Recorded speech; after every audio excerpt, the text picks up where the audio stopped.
live. We'll do it live. Is it live yet? Yep. Make it happen. It's still showing. It's loading for me. There it goes. Welcome, everybody. Hola. It is Sunday, and as tradition, it's Sci-Fi Sunday. And tonight, we are going to be taking a shadowy flight into a world where a show no longer exists. That's right. We're doing the Knight Rider stream, and I'm joined here by some awesome, excellent, fabulous, terrific, wonderful people.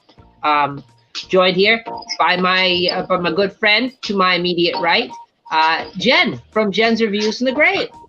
I'm also joined minus Sparky, which he'll be back. Don't worry. You will be. I know the Sparky will be disappointed, but he'll be back. To her right, I'm joined by my most excellent friend Kara, the master of fear. Hello. Welcome. And down below me, my very good friend and occasional around on the stream type person he's back. He's back. We got Sponge. We got the fun Sponge right here. And to his immediate right, we've got also returning from a 1 month hiatus. We've got that soulless trench coat. We got Trenchy. Trench.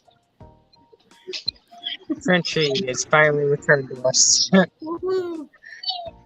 And this is going to be great. Knight Rider guys, the thoughts, experiences? It's a car that talks. Yeah, basically. Yeah, just a car that talks. That's my deep in-thought analysis. I don't think anyone can top that.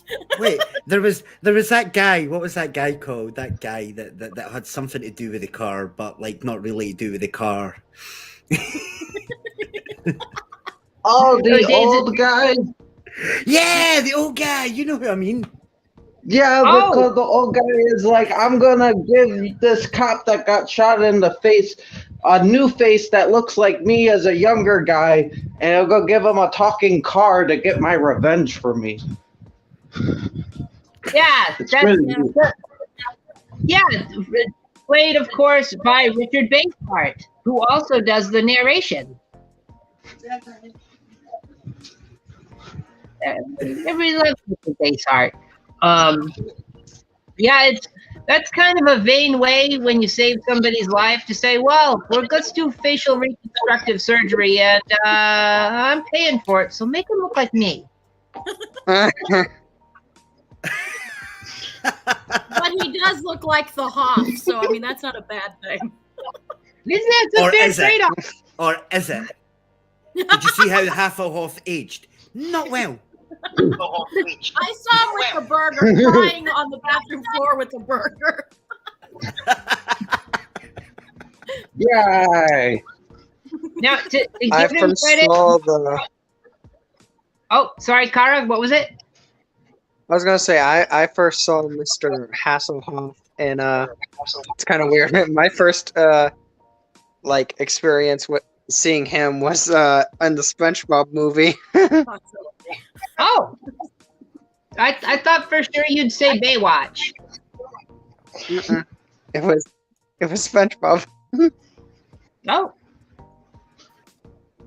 And just to point out who's in the chat, we got DMC Campbell in the chat, and we've also got Scott Stevens.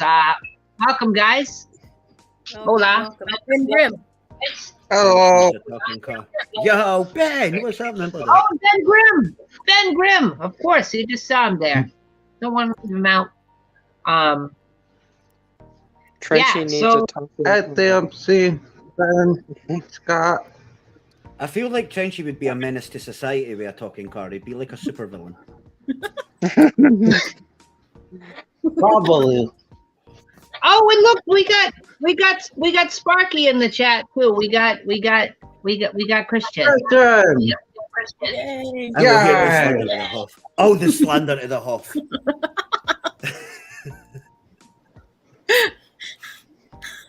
But certainly a landmark show. And in David Hasselhoff's defense, he was the original Nick Fury in that movie, Nick Fury, Agent of S.H.I.E.L.D. So he's got that going for him. And the SpongeBob movie. Yeah. And SpongeBob. Which I didn't see the SpongeBob movie, but I heard it was all right. So you got David Hasselhoff. Of course, you got Edward Mulhare, who plays Devin Miles in the show. You guys will remember him. He was from The Ghost and Mrs. Muir. He was also in an episode of Baywatch Nights, actually. So there was like a little Knight Rider reunion there. Very cool. And you got, let's see, you don't really have a whole lot of like notable people other than, you know, you got Richard Basehart, who was in Voyage to the Bottom of the Sea. He was Ishmael in the Moby Dick movie. So you got that going for him. I love anything with Dick in the title. I ended up sucking the book, you know, because it's like a big book. I was like, it has Dick. I don't think that's how you digest books. And at 6.5 minutes, we have a new record, Jen. That's why Christian is supposed to be up here to counteract it. You're sleeping on the job, Christian. Much like it, without Christian, there is no governor on Jen. She is what's in nature, unleashed on the stream. You guys don't even have Marty to kind of, you know, whip me into shape. It's worse because I'm only going to encourage it and make it 10 times worse. I know, yay!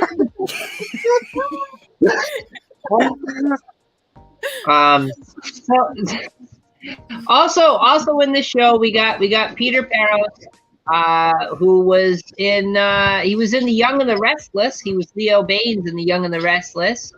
And he was in an episode of Star Trek The Next Generations as well. He was a tactics officer in the episode A Matter of Honor. You know, we got a Star Trek connection. Of course, he would be, I think he shows up in season 3. He plays RC3. Reginald Cornelius. Sort of like a streetwise sidekick to Michael Knight.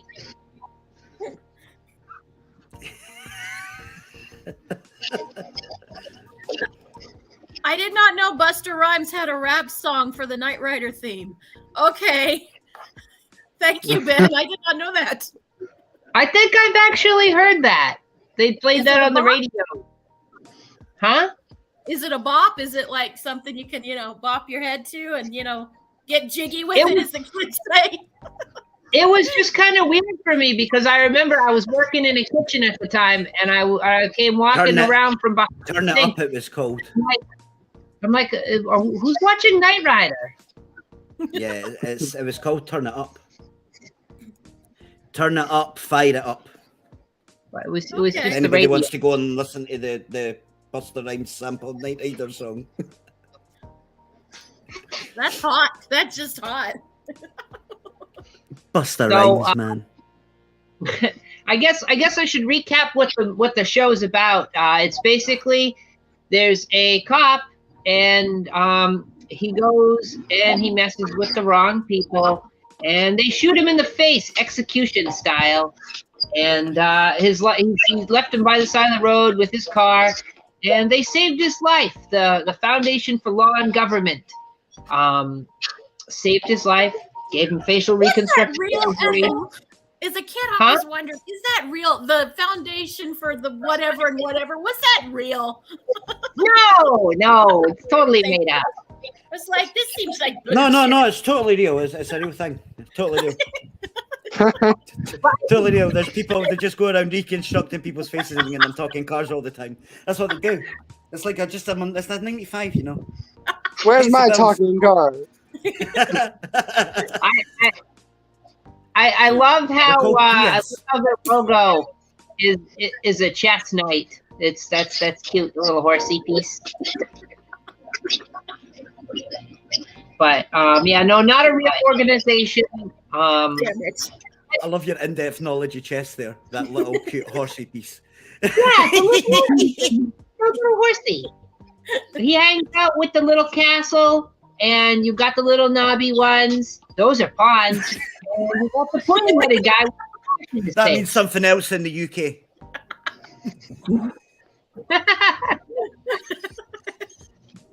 Highly ironic that they look like that a bit.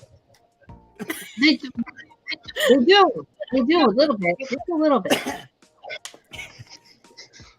Yeah, Jen, do you think the pawns look like little knobbies? Yeah, No. No. I know a lot of women wanted to suck the fawn's little knobbies, but I don't know about anything else. I've got fucking juice everywhere. Bastard. Wait, the guy with the jukebox? Yeah. You know it. Hey. Oh. No, Oh, you're no. talking about. Henry Winkler. Yeah. So, somehow we've got from pawns to fawns, and that's okay. Why did you love like a knobby dressed in a leather jacket going, hey? Well, it's appropriate because his last name is Winkler, which sounds like Winkle. So, Hey. You should have had his own line of condoms. I'd totally buy them. I'd frame them. Get a packet of Winklers and it's just him on the front like, hey.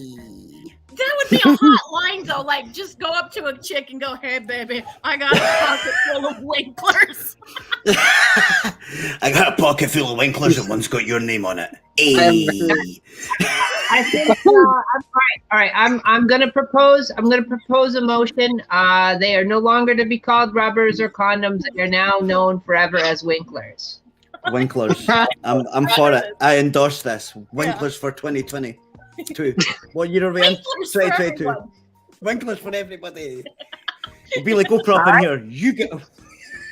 I think it's unanimous. Motion is passed. Condoms are now known as Winklers. Yeah. Woo. I just think that's cool. Hey, baby. So the TV show was created, and it was created and partially written by Glenn A. Larson, who was a writer for Battlestar Galactica and a writer for Magnum PI and a show called Nightman. Have you guys seen Nightman?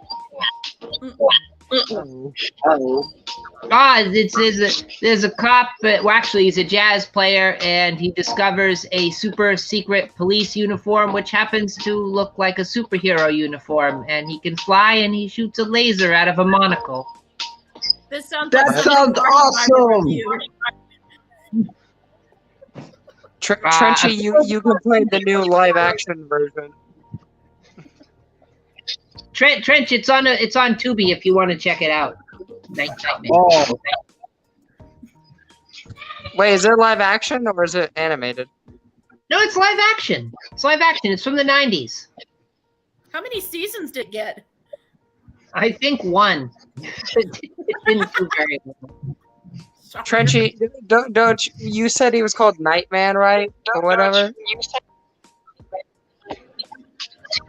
Well, Ben Grimm's familiar with it. Look at this. He had the Nightman action figure, and it's based on a comic book.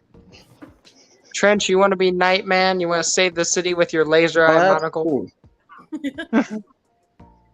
Yeah, he could fly too. He could fly. If I remember That'd be correctly. cool. Fly through the sky, Trenchy's. Eventually, at some point, we will do a Nightman stream. I'm sure we'll get to that point. That's like once we start talking about the like semantics, we'll talk about Nightman. Also, this show, the voice of Kit, of course, is William Daniels, who was in Galactica 1980 and St. Elsewhere. And he was Mr. Feeney in Boy Meets World, if you remember Boy Meets World. Yes.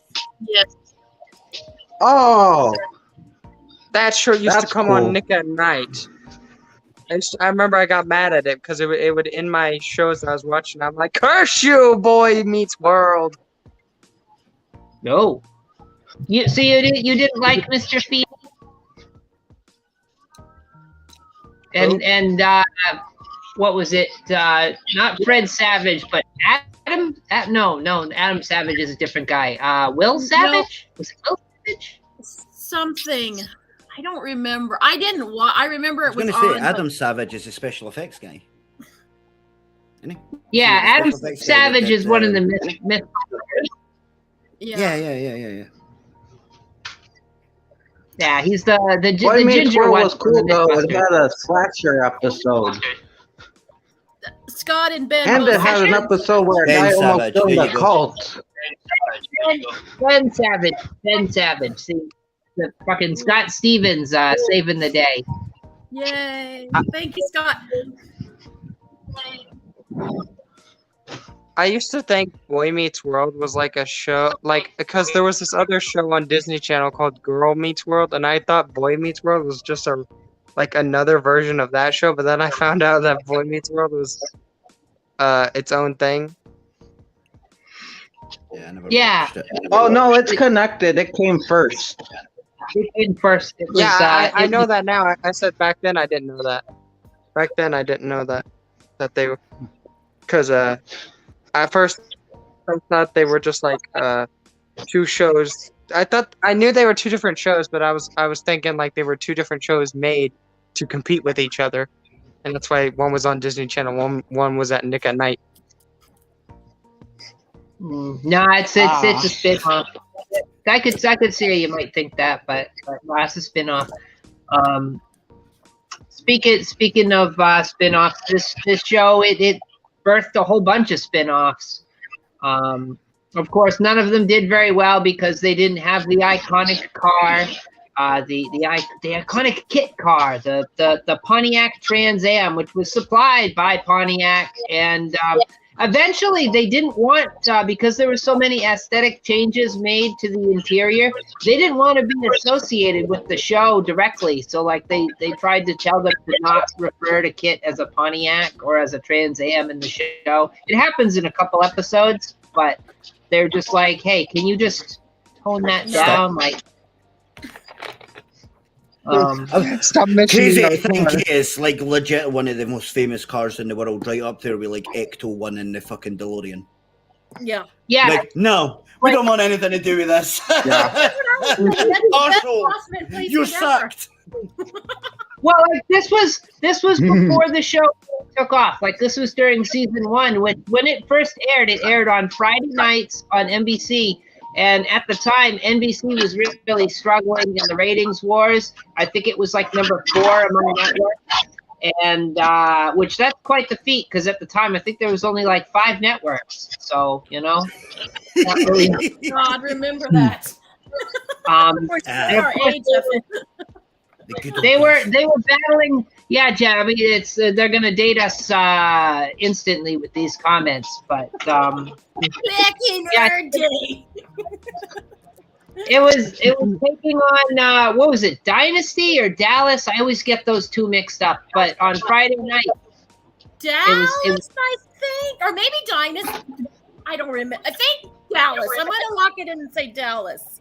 Who shot All right. JR? we're gonna say it was Dallas, but yeah, it was head to heads when it premiered with Dallas, which was a monster in the ratings on Friday nights. Yes. In fairness, I think I would rather watch Dallas, like, because it's a soap opera at night. Yeah, but it didn't have the heart. Kind of off. True. It didn't have Hoff, but it did have Patrick Dempsey. Dempsey. The one dude from Step by Step. Dempsey. Is it Dempsey? Yeah, I think so. Yeah. Yeah. It's Dempsey. What's But like yeah, watching you know, it on Friday night? Huh? I said the only one I know is like David Hasselhoff. Yeah, no, Patrick Well- Dempsey was like fucking the 80s version of like fucking Channing Tatum. Yeah, basically. Everybody wanted to ride on him. Patrick Duffy, Duffy. thank you, Scott.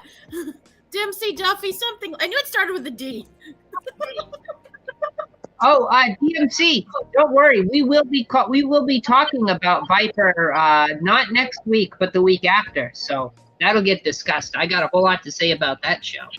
Ooh. I have no idea what But- that is. That's Neither. it's another supercar show. Oh, does the car talk? No, it doesn't talk, but it's got missiles and grappling hooks, and it can shoot electricity out of the side of it, and it's a bullet, and it can turn into a hovercraft, and it can grow giant monster truck tires and go off road. Oh, that's kind of cool. Man, Ethel, I thought you were going to say it was a talking snake that people drove, like a giant snake somebody drove. What is this? Power Rangers? I was just going to say that it's not Power Rangers. No, definitely not Power Rangers. They didn't have a giant snake in Power Rangers. They had that dragon though, which was pretty cool. It's morphin' time. But let's not digress on the Power Rangers. That's way off topic, and we'll get to that. Yeah, let's stay on topic. But yeah, Pontiac supplied the Trans Ams for the show, and after it took off, because initially it did very poorly. I think it only got like 40% ratings. Once it took off, Pontiac was inundated with requests for a black Trans Am with a T-top and a tan interior and a red light on the front, just like the one in the show. And they're like, no, not doing that. That would have been money. Why did they hate money? I don't know. Maybe there's a reason why Pontiac did so poorly as a company in the late 90s and started to fall off in the 2000s. Like, I think they're still around, but they were almost gone. Gone. Maybe they were afraid people were going to crash into the car into stuff to see if it was indestructible like the show. So they're like, we can't make it look like the show. Or people Why doesn't the car start drive itself? Can I talk to a 3 They're minutes like, watch? No, fuck off then. They're That's what I like, mean. "Oh, I Ironically, think we I'll-" can now. We can do all this Yeah, now. well, Everything Michael Knight can do, we can do it now. All you need is a Prius and an iPhone. Why can't Siri sound like Kit? Bet you can. Yeah, I It bet has to there's have an a app voice for for that. it. Yeah, they must have an app for that. And if not, someone needs to get on it. It was legit one of the coolest cars though. Like it was definitely like up there with like the most iconic cars ever. Hmm. Like it the was great. Batmobile. Well, like for season 4, or maybe it was the end of season 3. Anyway, it got a redesign, and it had a pursuit mode where you could press a button and these fins would come out of the side, and the bumper would extend, and it'd have a big fin on the back, and that function was actually designed by Batmobile designer. Who did the original. That's kind of cool. Very cool. And the interior with all the LED lights and stuff was actually designed by a guy from Mattel. So it's just a big giant toy. Kind of. Cool. Which, that's cool. Whatever. I mean, isn't that what a car really is to everybody anyway? Is just a big giant toy. It's a toy for adults. Yeah. Except I'm when not a you car break that person. toy- Except when you break that toy, it's expensive. I'm not either. I think the only thing I'd want to do is recreate the White Snake video. But it would be cool with Kit Car with the White Snake video. I always wanted to be Tawny Katang, and do that. That would be cool. A lot of fun. But certainly one of the most iconic television cars ever to exist. very cool. It took off, and after season 1, they actually they fired the woman who played the mechanic for the car. They fired Patricia McPherson, who plays Bonnie in the show. Mm-hmm. For And whatever reason, demanded her back, right? The fans demanded her back. The fans demanded her back. The fans demanded her back, and David Hasselhoff demanded her back, and he was very unhappy with the decision. And apparently, the network decided that the other girl had more sex appeal. Rebecca Holden, who plays April Curtis in the show, they thought she was sexier. And honestly, Jen, I don't know if you've seen the other girl, but I don't think so. Yeah. Whoa, cripes! We lost Trench. Gone. Oh no. Trenchy. He'll be back. He'll be back. But Which yeah, one did no. you think was hotter? Which girl did you think was hotter? I thought Bonnie was more attractive, and she had better chemistry with David Hasselhoff, with Michael Knight. Gotcha. They because you could tell there was a genuine, like, I don't know if the actors found each other attractive, but they played it off like they actually did, you know. He was well playing Hyde the Bratwurst. Well, like they had this cute little flirtatious thing going on, which was nice. I liked it. It was always good. You wanted to see them in a relationship. It never happened, but you want to see it. Of course, every character in these kinds of shows needs a nemesis, and Michael Knight got a nemesis eventually. They brought in, of course, an evil twin, because how can you swap an evil twin? He has an evil twin. No, I I've do never know seen about this. I feel like almost every hero has the evil twin. Basically, what they did was they glued a fake mustache onto David Hasselhoff and started calling him Garth. And of course, he plays the founder of the Foundation of Law and Government's actual son, who was in prison and escapes. Yeah. And then, like, you know, that old chestnut. Yeah, exactly. So he was in as prison the whole time. Oh, sorry. well, no, and as it turns out, that's why Wilton Knight made Michael look like that. Made him look like his son, not even just like himself, but like his son. So that's the real reason he looked like that. And of course, after breaking out of prison, Garth Knight goes and steals the formula for Kit's indestructible skin and coats a semi-truck. And the semi can't talk, but he names it Goliath anyway. I don't understand that, but okay. Goliath is a sexy name. It's an old name, but a sexy one. It just reminds me of gargoyles. That's all. Mm-hmm. I get that. Which I mean, okay, maybe there's a whole section of people who think that's sexy, and like I may have seen art for that, which is just questionable. But I don't know. Oh Nothing as disturbing as Sonic fan art, though. no! Chili dogs. Once you've seen Pregnant Tales, you'll never be the same. Ooh. He was a boy. I know, that's the most disturbing part of all.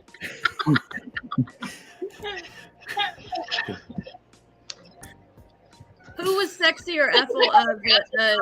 Evil David Hasselhoff or good David Hasselhoff? With the mustache or without? Definitely without the mustache. The mustache looks terrible. Particular. What? The evil one had the mustache, right? I took a pic. I gotta see this evil David Hasselhoff. Did he twirl his mustache? No, he didn't. He didn't twirl his mustache, but he might as well with how Hasselhoff was hamming up his performance. Oh. Like, you know, you have to expect him to. So, yeah.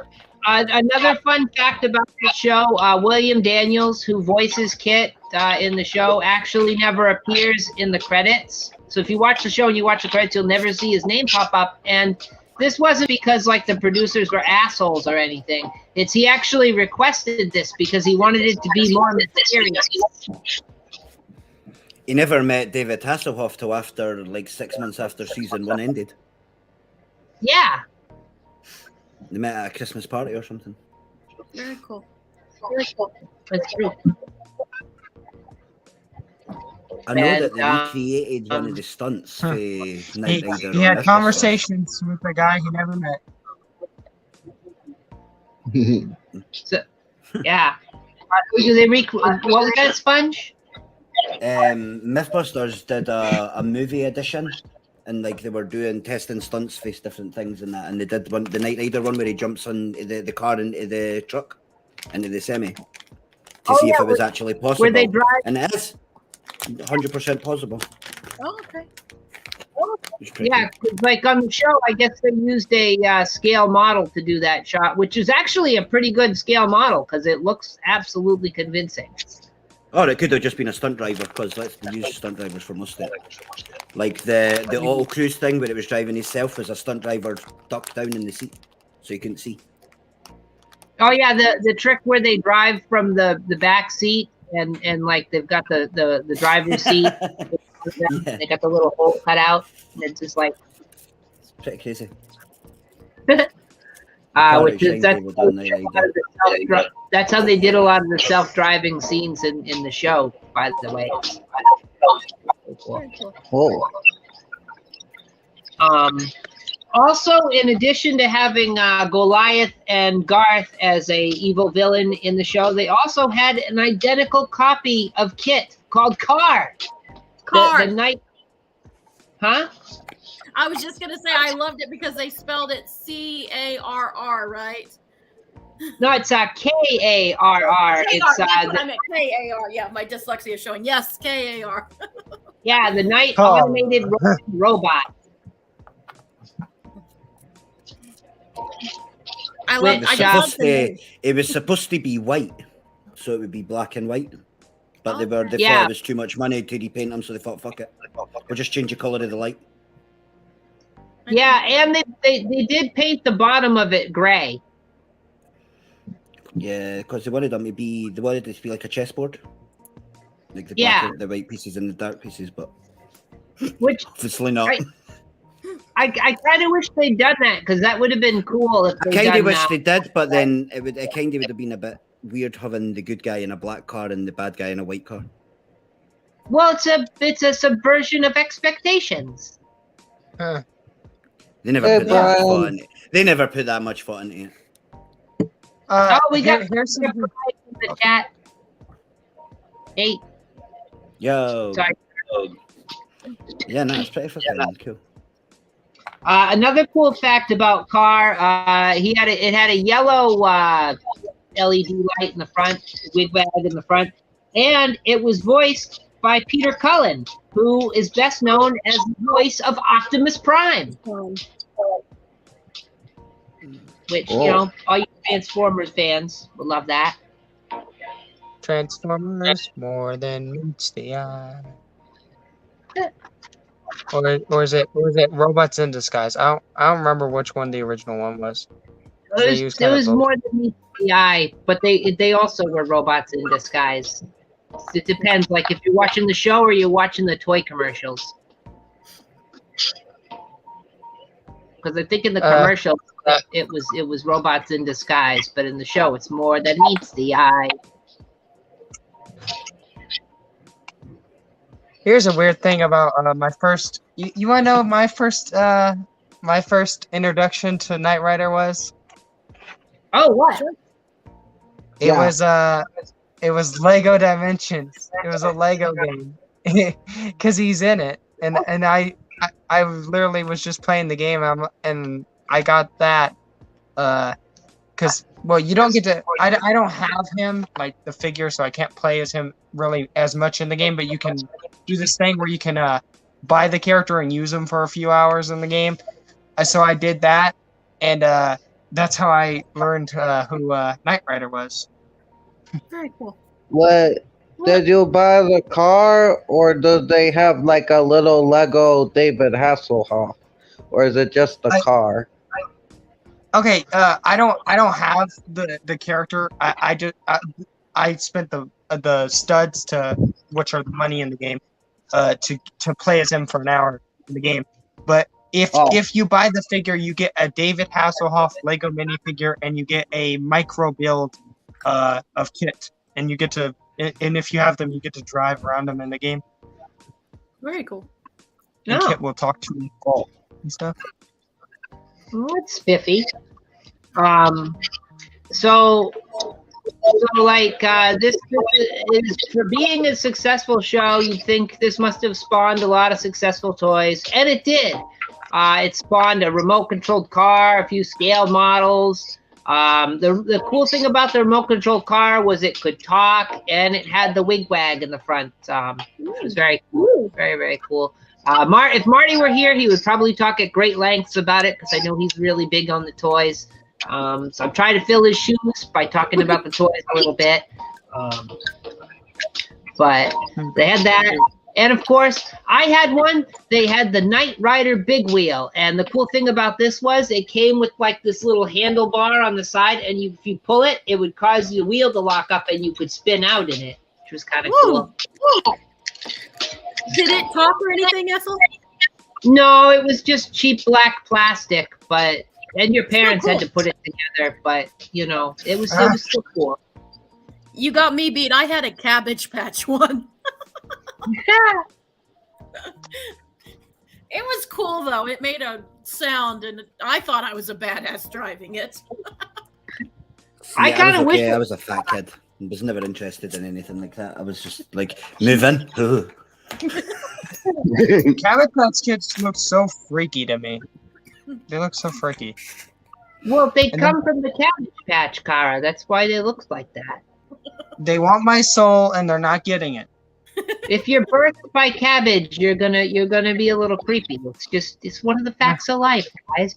Hey, anyone's familiar talk about with me like that.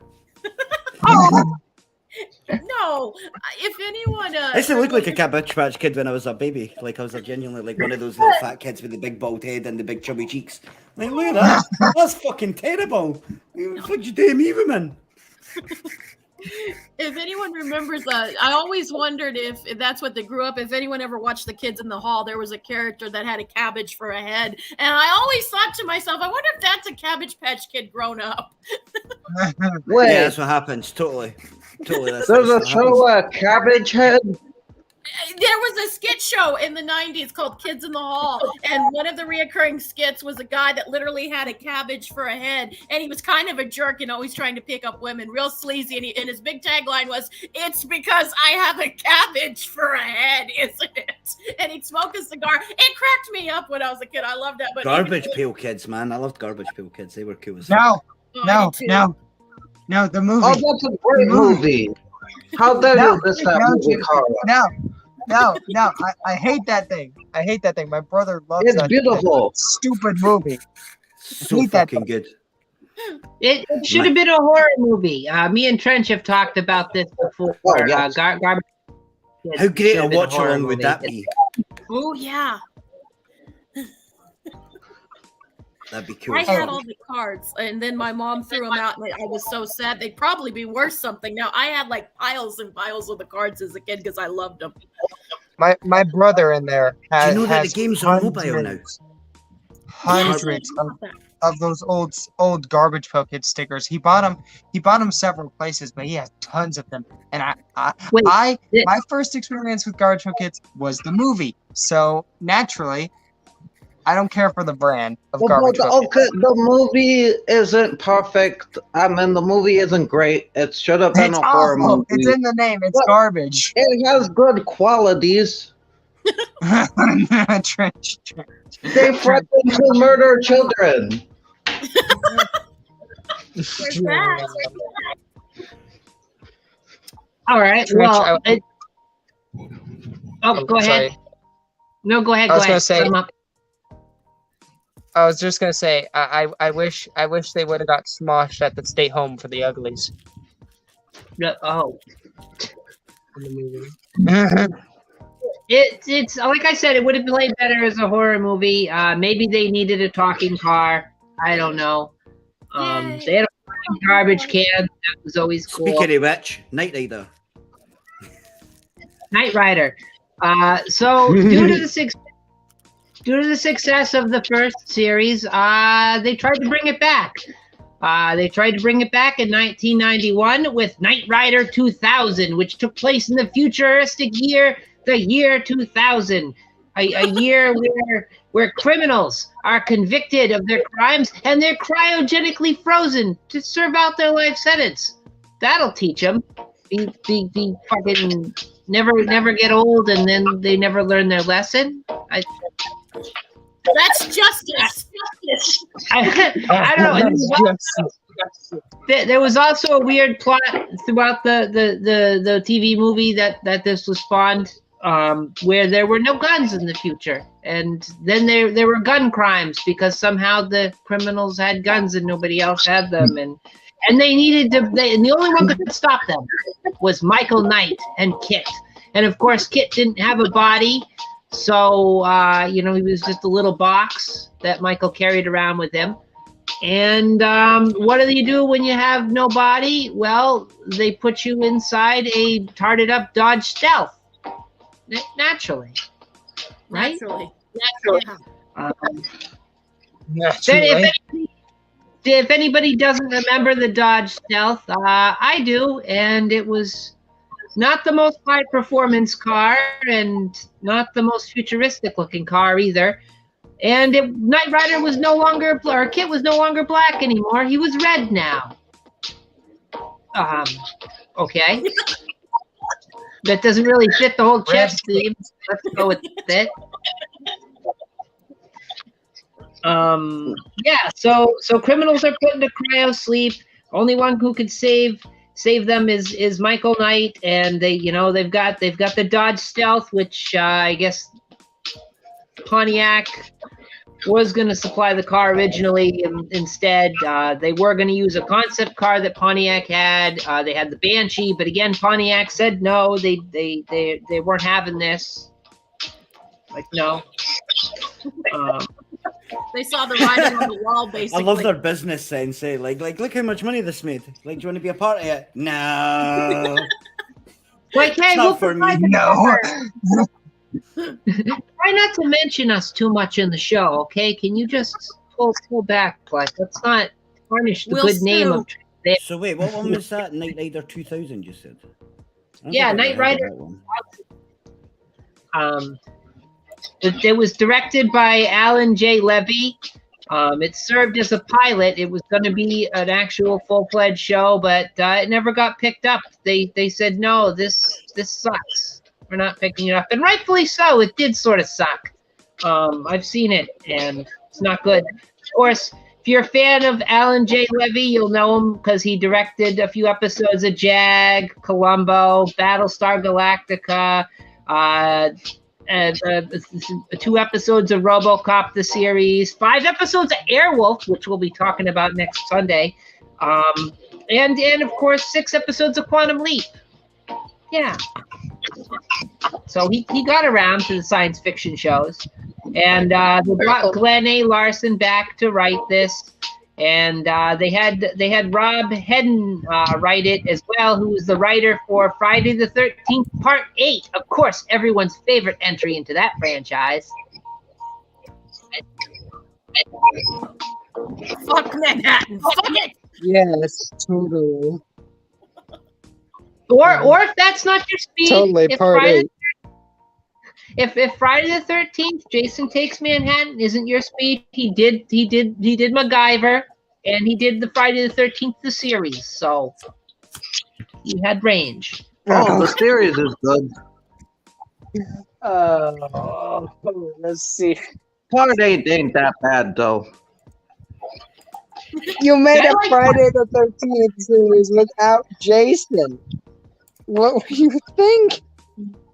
Well, no, but it's not. I don't think it even was supposed to be connected to Jason. It's just a popular Then name. why did they call it Friday the 13th? Just call it like what it is. Well, because they Well- couldn't call it Tales from the Crypt. That's true. They They had to could have call called it it. something. Oh, sorry. No, I just said they had to call it something. Go on with the thought. They could have called it Tales from Crystal Lake. Well, but it doesn't have anything to do with Jason, though. Well, they could change the plot where the place they're at, or that has all the items, is at a part of Crystal Lake, and that way you can title the show that. Dear Victor Miller, I think that Jason should have a Trans Am in the movie. Don't give anyone ideas, Ethel. Don't give Um, anyone ideas. Anyway, back to Knight Rider 2000. David Hasselhoff came back, reprising his role as Michael Knight. William Daniels came back to voice Kit, and Edward Murrow came back to play Devin Miles. It was great, and we had the addition of James Doohan, Scotty from Star Trek. Yep. I love it. We love Scotty. Which, Beam me up, Scotty. as we have an actual Scotsman with us tonight, James Doohan's Scottish voice, phenomenal, perfect Shite. accent. Shite. Really? Fucking terrible. Like, I swear to God, he sounds like a deaf person's trying to learn Scottish from a fucking turned down TV that's muted. It's when Gene Roddenberry picked him for Star Trek, Sponge. Dude, when I he said- watched that, I never even knew he was Scottish. I'm not even going to lie, it took me the longest time to realise that he was Scottish. I thought his name was just Scott. And that's why they called him Scotty. Because his name is Scott. Genuinely, for the longest time, like, it took me years, like years and years to realise. Like, I must have been in my 20s when I realised. Was it a big revelation for you? When Like, you fucking Bones sounds more Scottish than what fucking he does. But Sponge, he got hired for the role because he could do 5 accents really, really well, and Scottish was his best accent, and that's the one they went the best.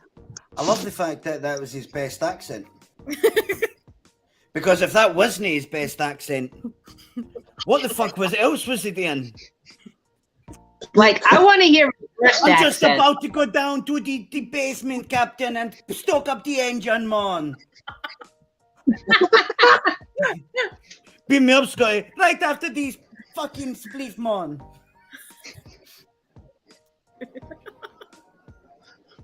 Jesus. He faked the accent. Dude, he never faked the accent. Let me tell you that for nothing. He never faked no accent.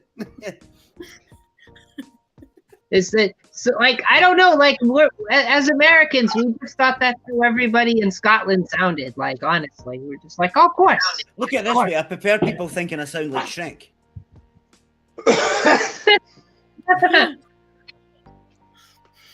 But Shrek is I don't cool, know. So I guess James Doohan isn't passing the Pepsi challenge.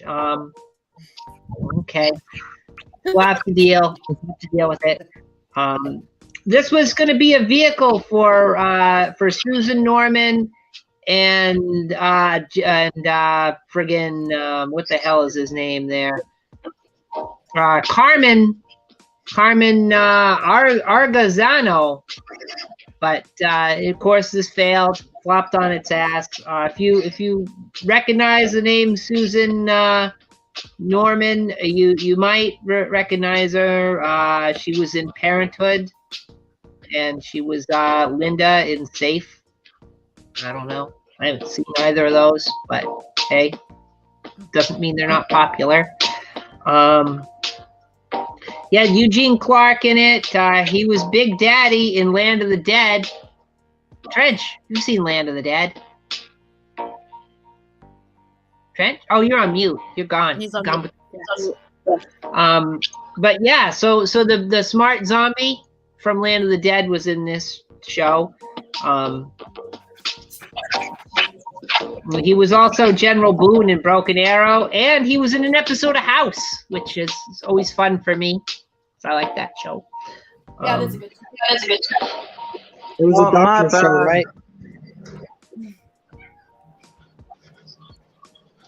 Yeah. So, oh, excuse me. I'm getting my notes mixed up because I didn't color code them. Henry Dobson in House. That was Russ. That was Carmen. Carmen was in House. Eugene Clark was Big Daddy, and he was Miller.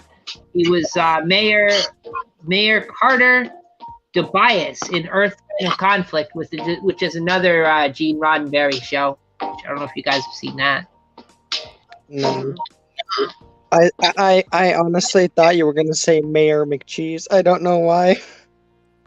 That would have been great. That would have been great. Eugene Clark is Mayor McCheese.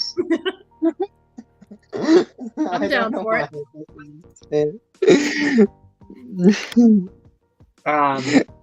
So yeah, you got Christine Healy in this. She played the Commissioner Ruth Daniels. She was in an episode of Star Trek Deep Space Nine. So I got to mention that. You just got to. You got Lou Beatty Jr. He was Rudy Richards in Dynasty. So you got to mention Dynasty again. He was also Tom Bolin in the TV show Hunter, if you guys remember that. I loved Hunter. I loved Hunter. You just gave me a big old nostalgia trip. On Saturday nights, it was Hunter. I think I was the only 7-year-old that was sat down for Hunter. I was like, ooh, the Golden Girls are over. It's Hunter time. Yeah. I don't know. I need to get more into Hunter. It's like I remember it being on TV once in a while, and I've tried watching it, but I think I was too young or not in the mood back in the day. But I need to get back. Get back into it. A football player that was the star of it. I believe it was a football player turned actor. Lou Beatty Jr. He was also the cop at Marla's building in the movie Fight Club, which is a personal favorite of mine. I love Fight Club. Fight Club. I've seen that. Fight Club. That's the first movie about Fight Club. Don't talk about Fight Club.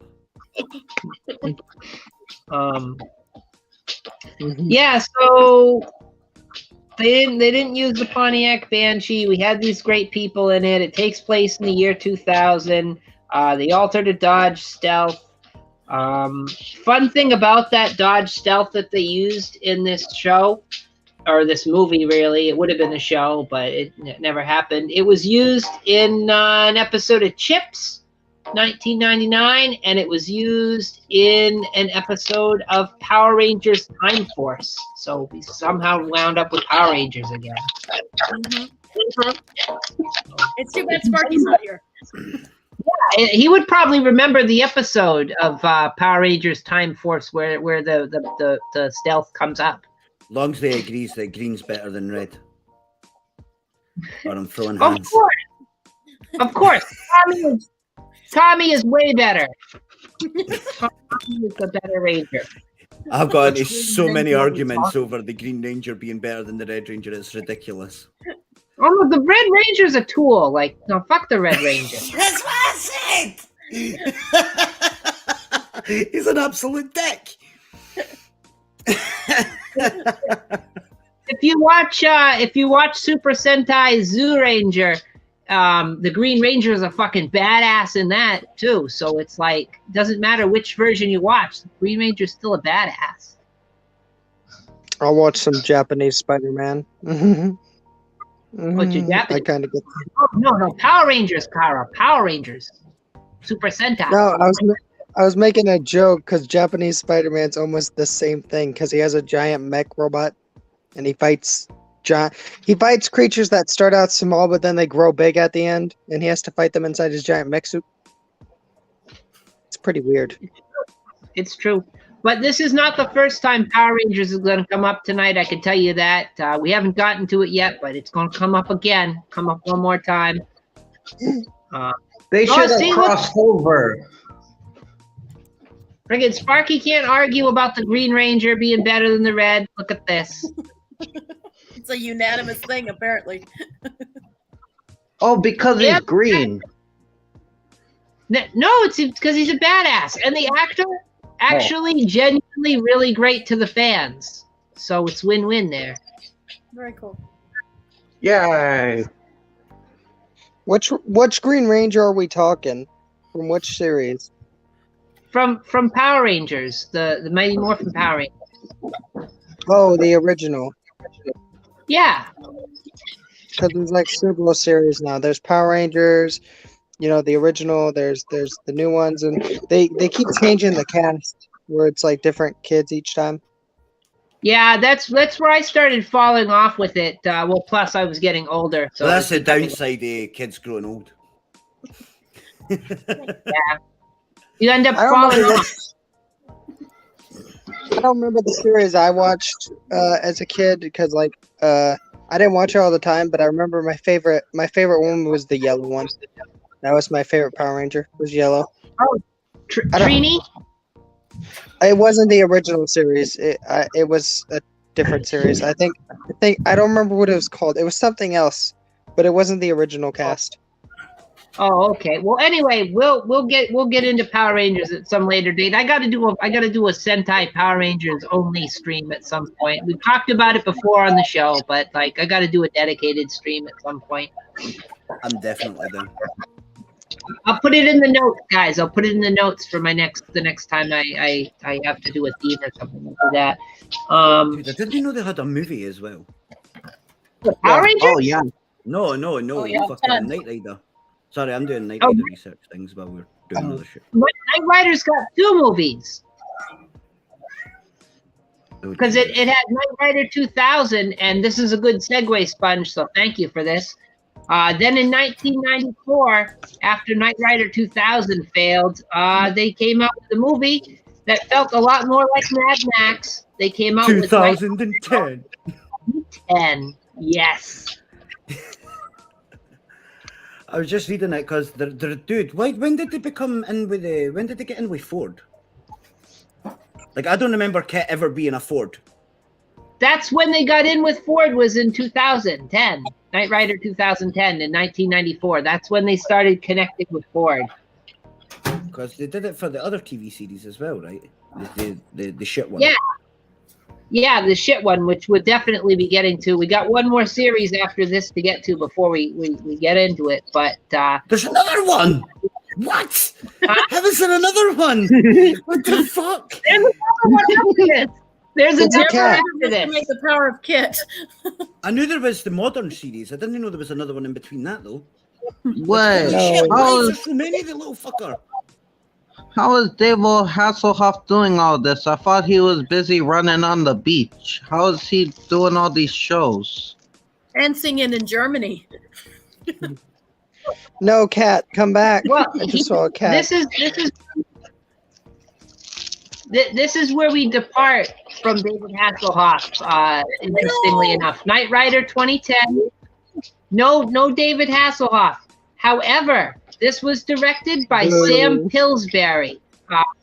Some of those grand muffins, and he's the guy. He did Free Willy 3, and he did Crooked Earth.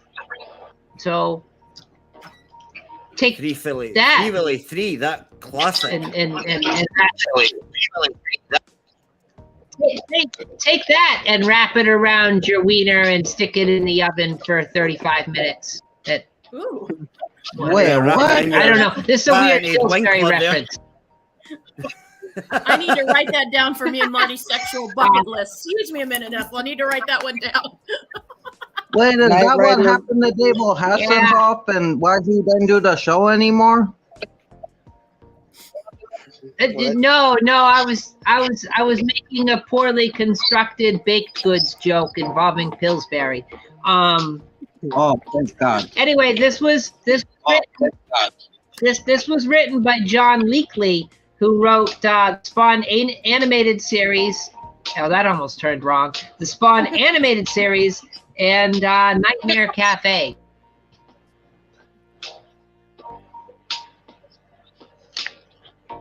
And yeah, so this starred Hudson Leak. Starred Hudson Leak of Xena Warrior Princess and Melrose Place. She was Callisto in Xena, and she was Shelly Hansen in Melrose Place. If you remember that. Jen, you remember Melrose Place? I do remember now. Like, what was better, Melrose Place or 90210? You couldn't be both.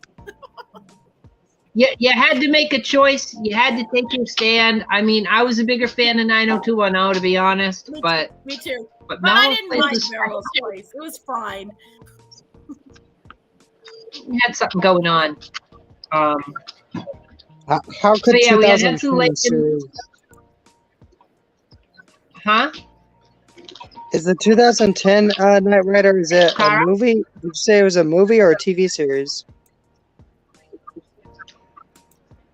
It's a movie. It was made in 1994. Why didn't they get David Hasselhoff? Because they weren't going for Knight Rider. They just wanted to use the name. Because, like I said, this was more like Mad Max. Oh, go ahead, Sponge. No. I was just going to say him. Yeah. It's the only thing that's close to it being Knight Rider is the car can talk. Other than that, it's really got nothing to do with Knight Rider. They even changed the name of one of the characters so it would avoid any reference to Kit just by accident. Yeah, one of the characters was named Kat, and they changed her name so that it wouldn't sound like to Hannah. Which that was Hudson Lakes. What? How do you pronounce the name? That was her name in the show. I was looking at that and I thought I can't say that, so I just left it. Richard. You got Richard Joseph Paul in this, who played Jake McQueen, who was the sort of hero character. He was in Adam Van Helsing in Vampirella. If you guys have seen the Vampirella movie, have you guys seen this? I haven't. No. Yeah. 1995 or 1996, they made a Vampirella movie, and he was in it. Oh, you need to go and watch that shit.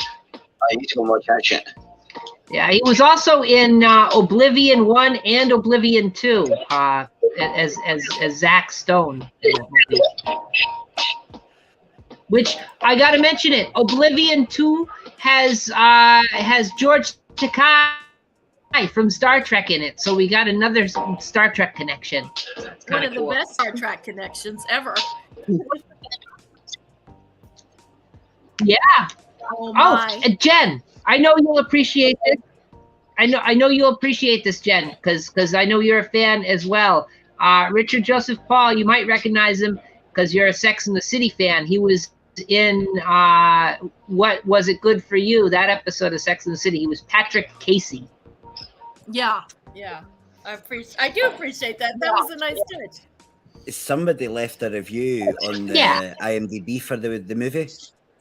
And it says the movie had nothing to do with Knight Rider. I was an extra in the pilot. It was a spin-off of Mad Max. People got this wrong. David Hasselhoff was a whiner, tried to sue and shut them down for money reasons, or it would have been an action-packed series. I was in it for about 1 second. How does that guy that's been in it for 1 second have more information than anybody else? He lost his career. Basically, this movie, much like Knight Rider 2000, was a TV pilot that never got picked up by NBC. It centers on a loner who creates a supercar out of an old Ford Mustang, and an interface in the car allows the spirit of a young girl to live in the car. Naturally, of course. It sounds a lot better than City. Like, Yeah. So that's why they called it Knight Rider, even though it Who was you more gonna like Mad Max. call? I don't. A This was spirit of a Hudson Lake girl State. living in a car. Okay. Yeah. That'll check. Like Jen, isn't that what you do with your supercar? I don't know. Just something about that seems a little wrong. I don't know. I can't. I mean, put if my I'm going to die finger and on it. possess anything, am I going to possess a Ford Mustang? Probably not. Oh, I'd love a Ford Mustang. I love Mustangs. Yeah, but would you want to be the car? No, I don't think I would. I don't think I would. You'd have people fondling your gear stick all the time. It'd be a nightmare. If I it was shall just Marty, possess- if Marty was the only one that could drive my car, then I'd be fine with it. Breaking I your shall clutch and possess. shit. I shall possess a car with a toy semi car with a Green Goblin face. So they genuinely just stole the name of it Oh, and just like expected in nobody to notice. Overdrive. Yes, that's what I was referencing. Yes, someone got it. Because I'm guessing it never went really big, this movie. No, it failed because it was supposed to be a pilot, and it didn't get picked up, so they made a movie. And yeah, nobody remembers it. It fell down the memory hole. I was going to say, I've never heard it, but the fact that if it's nothing to do with Knight Rider, then that's probably why. That's insane. I just Cheeky wanted- bastards. I just want to highlight Brian's comment, sort of like a Western, but instead of a horse, you have a car. That was one of the concepts behind the original Knight Rider TV series. Was cars are cooler than horses, and you got the hero riding through the plains or the highway in his car, and the car would be like Tonto, the sidekick, and yeah, But I don't think know. about it. That If was they had a horse, that could have been Mr. Ed. It could have been Mr. Ed. Mr. Oh my Ed. God! That happened in a movie What are you too. talking They had about, Michael? they had Bobcat Goldthwait ride a horse that could talk, and it sort of happened in a movie. Oh, God damn it.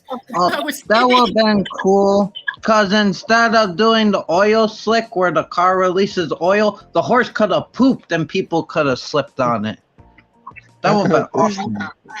My grandpa loved Mr. Ed, and he watches that like all the time.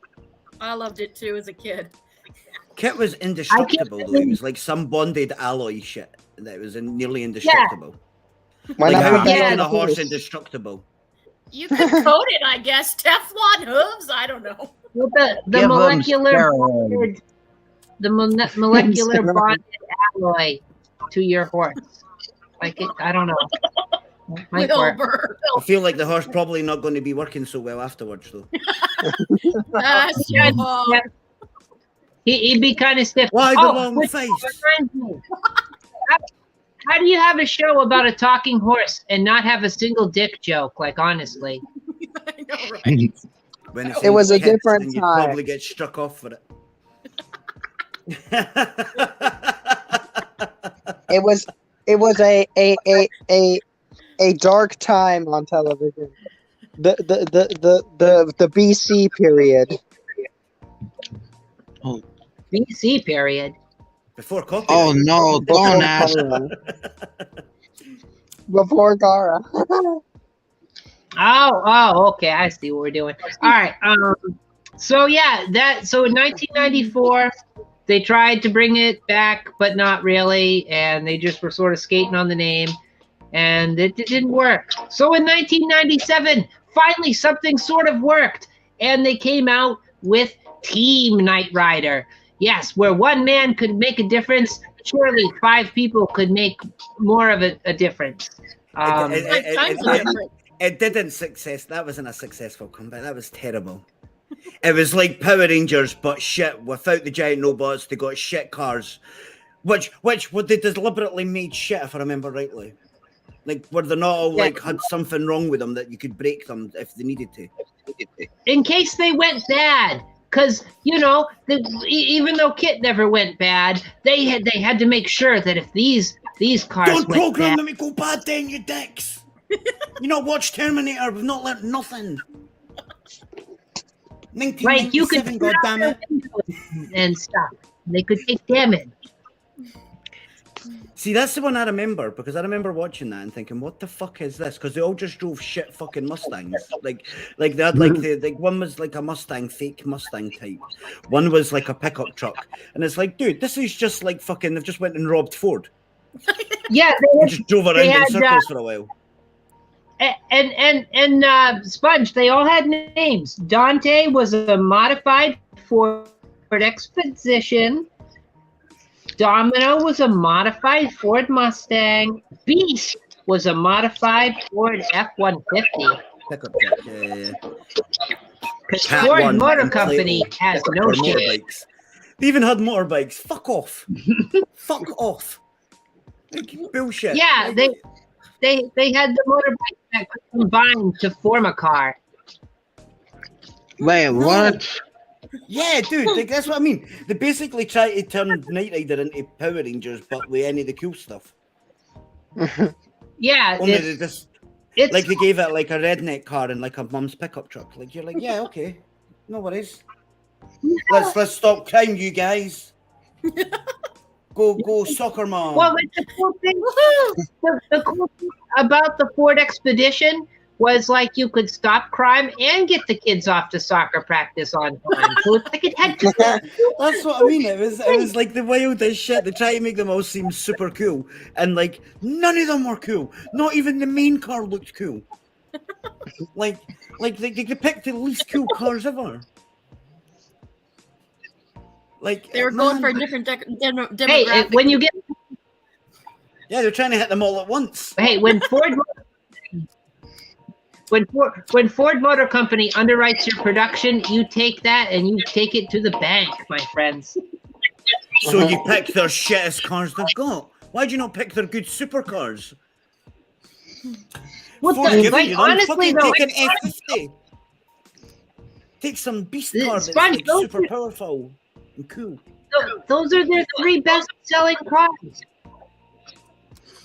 That's only because they can't afford the good ones. Like, if you put a value on your car at like 500, like $500,000, then no shit. Now, Give me the fucking the soccer car. That'll do.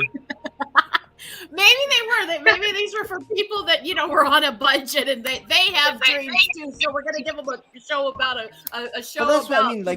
Like they thought, what can make Knight Rider better times 5. But what we're going to do is we're going to divide it by 10, and then times it by 5, and we're still going to end up with half the show that you deserve. all right. To put perspective on the plot of the show, this takes place 10 years after the end of Knight Rider, and Flag has assembled 5 highly skilled operatives and plans to pair them with state-of-the-art vehicles, state-of-the-art Ford vehicles, and they called them Team Knight Rider. And they Just call them Team decided, Dickhead and get over and done with. and I seem to remember there was some sort of vague subplot of like the cars could go crazy or their drivers could go crazy because the personality of the cars are formatted to work with the driver. But there was some convoluted subplot that they never addressed in one of the episodes. And I'm like, this makes no sense. No sense at all. Did they ever explain what happened to the original Knight Rider? What? No. Why would they? They never gave an. It's supposed to take place like you said, 5 or 10 years later. Even if they had 10 got years. like the Hoff to come in and give them like a wee briefing message at the beginning or something, like just a guest appearance for a minute to be like, "Yo, these are the best of the best." No, what they should have done is they should have had him on the floor in the bathroom eating a cheeseburger. They called out Michael Knight, and he was like, "No." Like, Kit knew this was a bad idea. They did connect it with the series. They did connect it with the original series. The main character, Jenny Andrews, is the daughter of Michael Knight. So You know, it's his daughter carrying on the tradition of driving a supercar and fighting crime for flag. But she never explained what happened to her father. Well, we don't need to know. We Michael don't need to Knight know. went for milk, and then Kit took her for a joyride. Never seen again. The end. Well, you said this was 10 years later, right? He went to get a perm. Yeah. Wait, when did he go and have a daughter, and how would she be That's old old enough? enough to drive. They could at I never least even put it like realised this 30 point till years now. in Wait a the fucking future. minute. It would have been easy to be like 30, 40 years in the future. That fixes everything. Hey, I never said it was perfectly written. This was written by Rick Cobb. Rick Kopp, excuse me, Kopp, C-O-P-P, who was a writer on the Golden Girls, the Brady Bunch movie, and on Teen Titans. So, you know. Okay, like the top review for the top review left on IMDb for Team Knight Rider. In 1982, David Hasselhoff and the cast did a wonderful job in Knight Rider, but this remake of a television classic is far worse even than the original. By this time, they have 5 operatives with 5 super vehicles of their own. The acting, wooden. The teleplay, pointless. The special effects are horrible. They should have called this Thunderbirds without a plot. R.I.P. Edward Mulhare. And thank God he did not live long enough to see this. And thank God this show did not get picked up for a second season. Team United are a boring 5 people where 5 boring people cannot make a difference.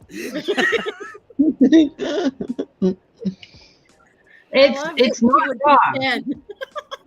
He's not wrong. He's not wrong. That review is not wrong. Now, I don't know how we had such a lapse in quality. This was produced by David A. Goodman, who's a producer on The Orville. He also was a producer on Futurama and Family Guy. So they had skill in there. They just buried it. Okay. I don't know. What happened? But so I mentioned. Huh? I have some classic quotes. Would you like to hear? Yeah, go for it. Go for it. Dante says the whole TKR program went to hell the day they started making female cars. Or we have Domino speaking to Dante. How's your new driver, Dan? The Bimbo Mobile was developing a sense of humor. Nice going, Beast. You really came through for me. Are you okay, Jenny? little tidbit classics like that. A lot of like male chauvinistic cars. Like what the fuck? But wait, this is cars actually the top quotes. Cars don't. These are actual real quotes. I recognize the Bimbo one. So why aren't you wearing uniforms like real superheroes? They're really uncomfortable. But Power Rangers always wear uniforms. We'll work on it, okay, kid? But enough about the damn uniforms. For another Power Rangers reference there. They even refer to themselves as the fucking Power Rangers. It's just shit Power Rangers. Like, behave. I'm on strike. Cars was really popular. Was really popular at the time. So I mean, you know, it was actually popular. There. Oh, Power Rangers was right. What? Okay. No, Power Rangers was. I thought you meant the show was. I was No, this is the show that when it comes on, you either get up and leave the room or change the channel. Like, I don't get how nobody someone liked looked at this show. I didn't even like it. I take back what I said about the modern one, by the way, after remembering Team Knight Rider. I completely forgot about that. I must have erased that whole show from my memory as a kid.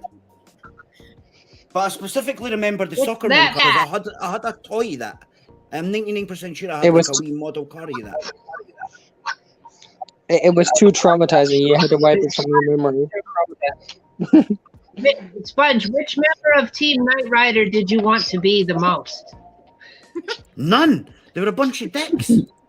Even at like what age was I? 1997. I must have been about 9. Even then, I thought they were dicks. Is there one member of the team that wasn't sexist besides the woman? No, Or were they all sexist? pretty much. Oh god. Oh. Even the cars were. Yay! Even the oh my fucking. Dude, those quotes were from the car, not the people. Yeah, the cars were sexist. Now on to the people. Even the. They should just lock up, like they should have a mechanism in the car lock up, not letting women drive. You can't do this. Honey, no, not today.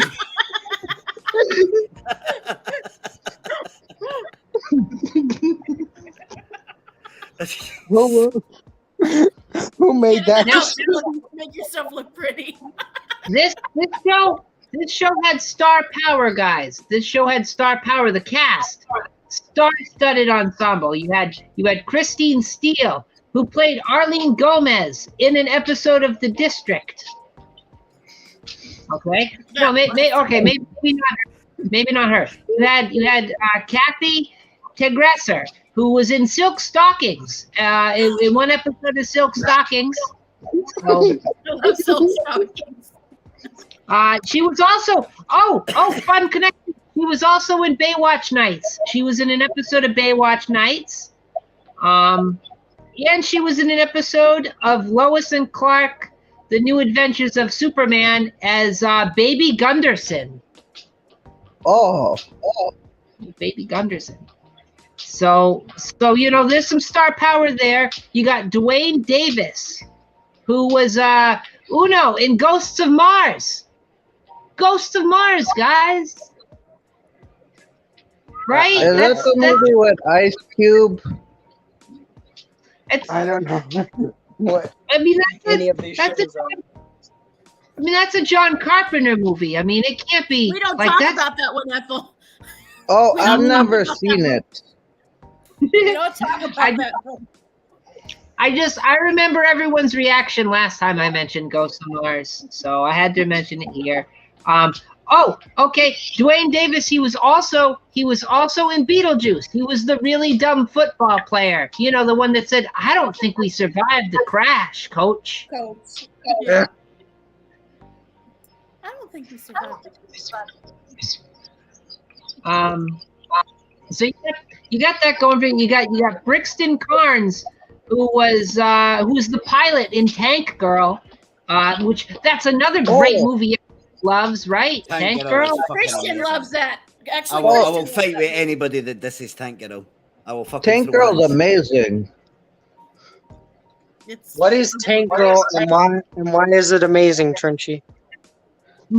Oh, there is no answer. You need to watch it. It's the only way. It's like a superhero movie. Yeah, but not a superhero movie. It's fucking great, man. Tank Girl. Like fuck Wonder Woman. Tank Girl was first. Tank Girl would kick shit out of fucking Wonder Girl or woman, what she's fucking called. You've got kangaroos that can talk. Yeah.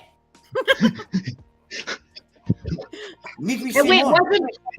Wasn't one of the kangaroos also Ice Cube? I think it was. Actually, yeah. That famous Australian Ice Cube. They should have just had Ice Cube in the Knight Rider show. Couldn't have hurt. Oh man, Tank Girl, man. Tank Girl is like one of my favorite movies of all time. So you mentioned, I mentioned Silk Stockings earlier, Jen. Well, Brixton Carnes was also in an episode of Silk, or 2 episodes of Silk Stockings. So, yeah, we had sort of like a Silk Stockings cast party going on. As a kid, that was a show that always felt weird because it felt like you were watching. Just the intro alone made you feel like you were watching a softcore porn. Yeah, it was a very horny intro. And Yes, and the it music, like the music was definitely like Cinemax friggin' late night fare. Yeah, I loved it because of course I did. This was the show that came on before Highlander on the USA Network when they were airing it in syndication. So of course I watched it. Oh yeah, me too. We have a very refined palate, Ethel. Only the Christian finest. correct. Oh, my bad, Apple. Oh, it's iced tea. Iced tea. I was thinking Ice Yeah. Cube. They both have ice in the name. Ice baby. We got John Steele in the chat. Did anyone remember to bake cupcakes for this? Yay, Got some cupcakes. John. Just don't put laxatives in those cupcakes. Why You get- do you try and ruin cupcakes? Why do you even bring that up?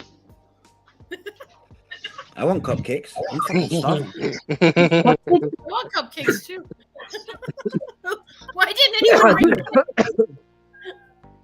Fuck you, John. Making everybody hungry wanting cupcakes.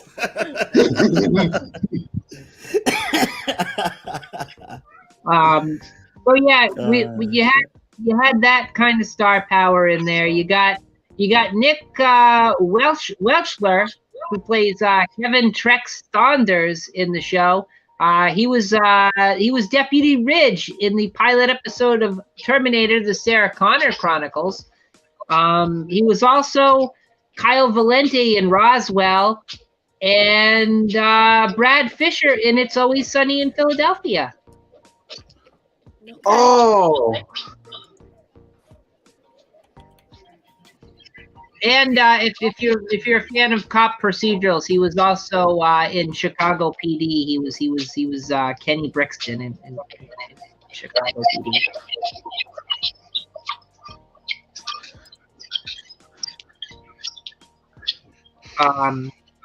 You also had Andrea Hutchman in the show. She was Christy in an episode of Third Rock from the Sun, and she was also Cousin Kelly in an episode of ER, the episode You Are Here. So you know. Okay. Third Rock from the Sun. What kind of show is that? Why is it called Third Rock from the Sun? oh, it's Alien. about aliens. What? Yeah, it had John Lithgow in it. Yeah, John Lithgow. It's funny. What was it about? Like was it like a society of aliens that were like us and they're No, Just no. apparently. A bunch of aliens come down to Earth and pose as humans and pretend to be a family, and the wacky things happen. It's Hijinks. kind of like Oh. Coneheads, but they don't have cone heads. Yeah. Pretty but do much. they commit murder? No. 1 out of 10. 1 out of 10. 1 out of 10. Automatically. No, you No actually- murder. They're a scout party. It's actually pretty funny. It's Yeah. pretty funny. You should check it out. It really is fucking funny, man. There's so many fucking great people with it. Yeah. And they used the Joe Diffie song, I believe, for the intro. I believe they used the Joe Diffie Welcome to Earth, Third Rock from the Sun. Because of course Yeah, I'll bring that. It's that song.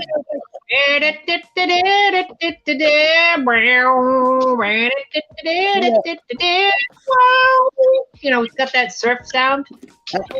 Apple, Yeah. isn't the girl from Two Broke Girls in it too?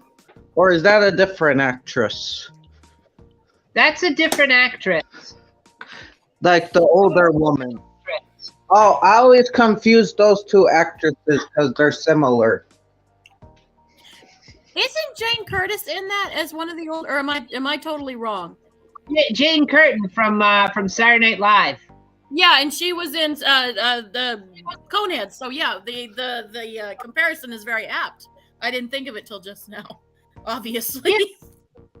Coneheads. Yeah, John. I knew that, John. I was just wondering what the show was about because I knew that they were calling it Third Rock, which means Earth. But I was wondering what it was about. Like, I was thinking like a society of aliens that secretly lived on our planet and they lived like underground or something. That's what I thought it was. Oh no, not at all that deep. No, it's a comedy. It's a sitcom. It's a sitcom. Pretty No fucking murder though. I used to watch it all the time as a kid. Yeah, it's funny. All right, so Kara, here's a connection you'll like. In the cast, you have Tom Kane in it, and you ought to recognize that name because he was the voice of Homer and Stingray in the Iron Man cartoon, and he's the voice of Yoda in basically every modern Star Wars thing. And he was Scimitar in the Incredible Hulk cartoon, and he did the voice of Dr. Loomis in Halloween H2O. Yay! Oh. Halloween and Hulk and Iron Man connections and even Star Wars. That is the connections that I need. Yeah, he played the voice of Dante, the Ford Exposition car. Also had fun connection here. You had John Cassier or Cassier. I don't know. I'm bad with last names. Who played Plato in the show? He was the voice of the Crypt Keeper in the original Tales from the Crypt show. Yes. That's Yay. And he was also in an episode of Star Trek Voyager where he played an alien named Gar. Yeah, so critical care. So I will start.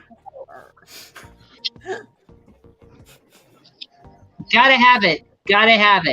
And the voice of Beast, the Ford F-150 car. It was done by Kerrigan Mahan, who was Goldar. He was the voice of Goldar in the Power Rangers. So we got another Power Rangers connection.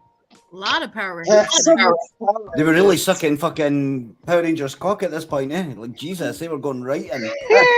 Fucking hell, man. Like, we need as much Power Ranger shit as we could squeeze in.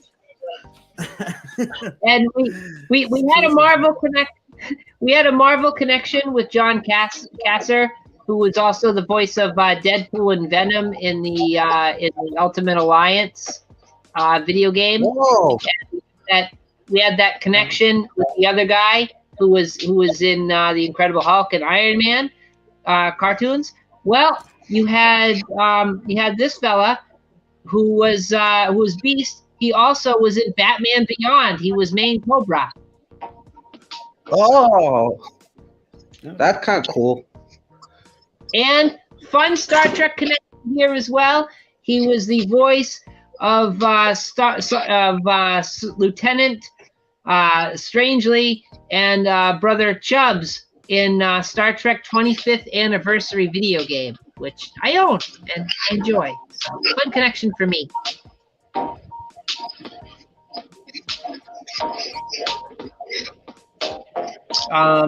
Yeah, and all right, so you had him as voice of Plato. You had the voice of Domino, which was Nina Vardalos, who was Tallulah Portokalos in My Big Fat Greek Wedding. I've never seen that one. Oh, I've never seen it. I haven't either, but it's a pretty popular movie.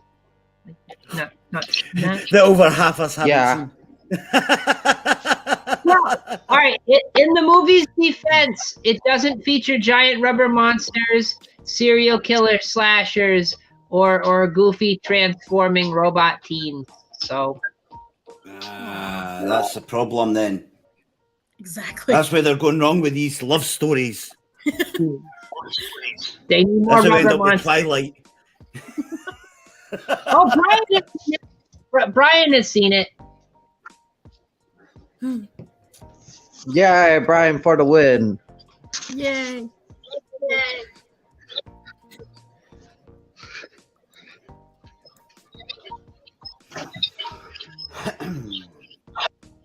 I don't know how to do that, John. I don't know how to do that. We just let the bots run wild on my show. I don't care. They're cool. They're cool. But where are the sex spots, Ethel? There's no sex spots lately, I've noticed. Yeah, I missed that. Where's Hot Jane getting naked with no clothes on? Welcome to the censorship era. Even the bots are censored. God damn it. So yeah, you got Nina Vardalos, you got Linda McCallagher, whatever her fucking name is. She's the voice of Sky One. Huh? Is this still the team one? Yeah, we're still on Team Knight Rider. I got 2 more names to go through. Okay, sorry. No, I was getting confused. Anyway, the voice of Sky One was also Sally on Welcome Back Cotta. So that's fun for me. Like Welcome Back Cotta.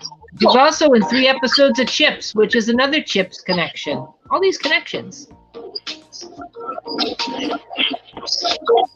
And yeah, you got David McCallum, who's Mobius in the show. Who was also Sapphire, or was also Steel from Sapphire and Steel, if you guys have seen that show at all. Is that a superhero show? No, it's sort of like Doctor Who. It's British, and you know, there's friggin' crazy aliens and time travel and stuff.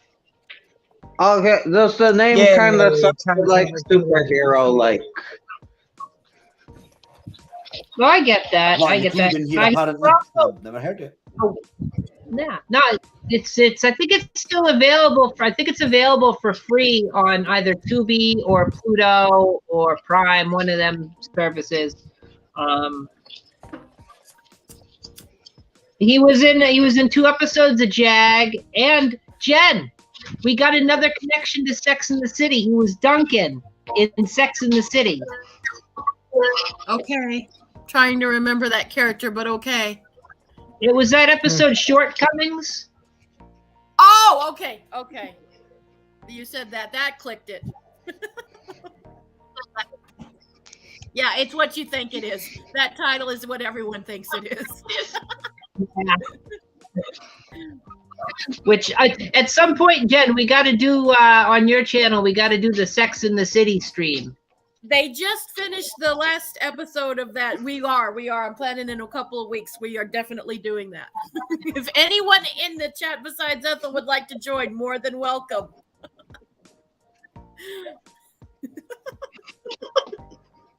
What stream is it again? It's going to be a Sex in the City stream. Yeah, you like Sex in the City? Huh? Sorry, you're kind of like glitching out. You like Sex in the City? Hang on, my stream is kind of messing up. I can't hear anyone. Gotta fix it. I think that explains it right there, though. That'd be the best joke. Sounds. Best joke.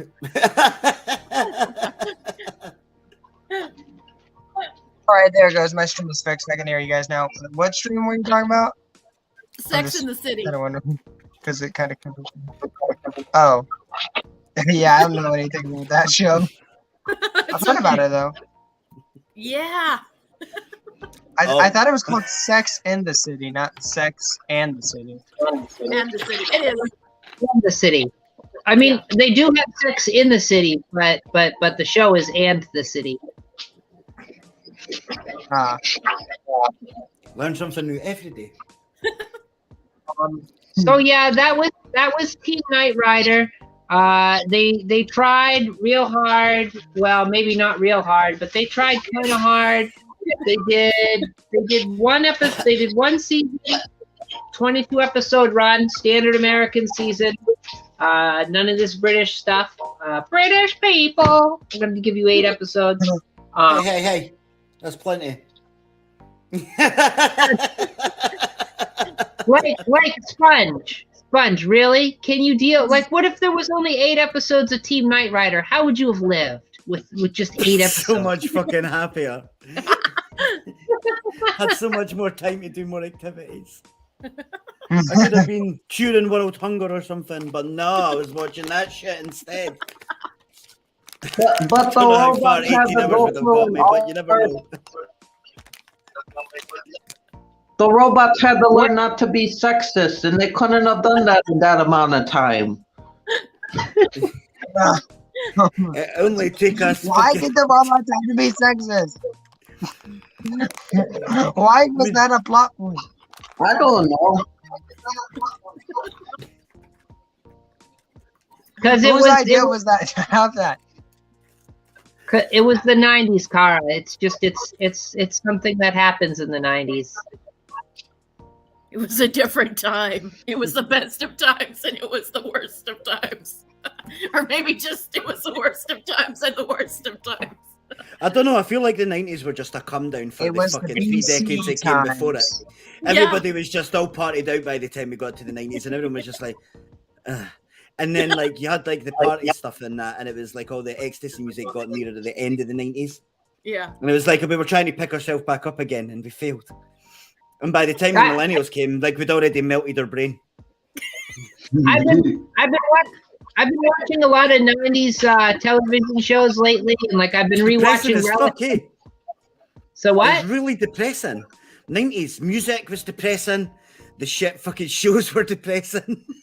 Well, we like, were really just what a depressed world. What I've noticed from TV shows in the 90s is they were unnecessarily horny. That explains me, doesn't it? But Jen, I don't know if you've noticed this, but like they were really horny. I'm okay with that. That's not a problem for me, Ethel. Oh, okay. Maybe it's just me.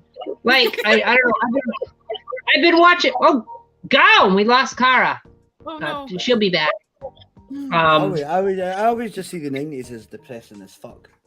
Like it doesn't matter. Like just everything about it was depressing. It genuinely, like in the UK especially, like we it just felt like we were on a come down for like the 60s, 70s, and 80s. And then the 90s came along. Everyone was just like, yeah. And then that attitude stays.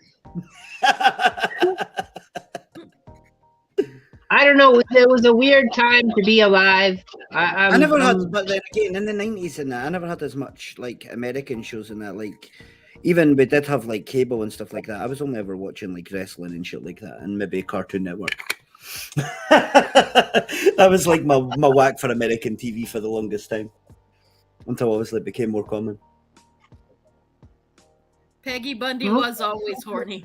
Peggy Bundy. What's that? How do I know that name? What's that from? Was that Married from with that Children. fucking... Yeah. Married with Children. I remember that one. That's Yeah. one I remember. See? Depressing. The guy just wants to fucking, like, just leave his wife and he can't. Oh, but it's funny though, because every time they come across another family, they beat them up. That's a great show. Classic.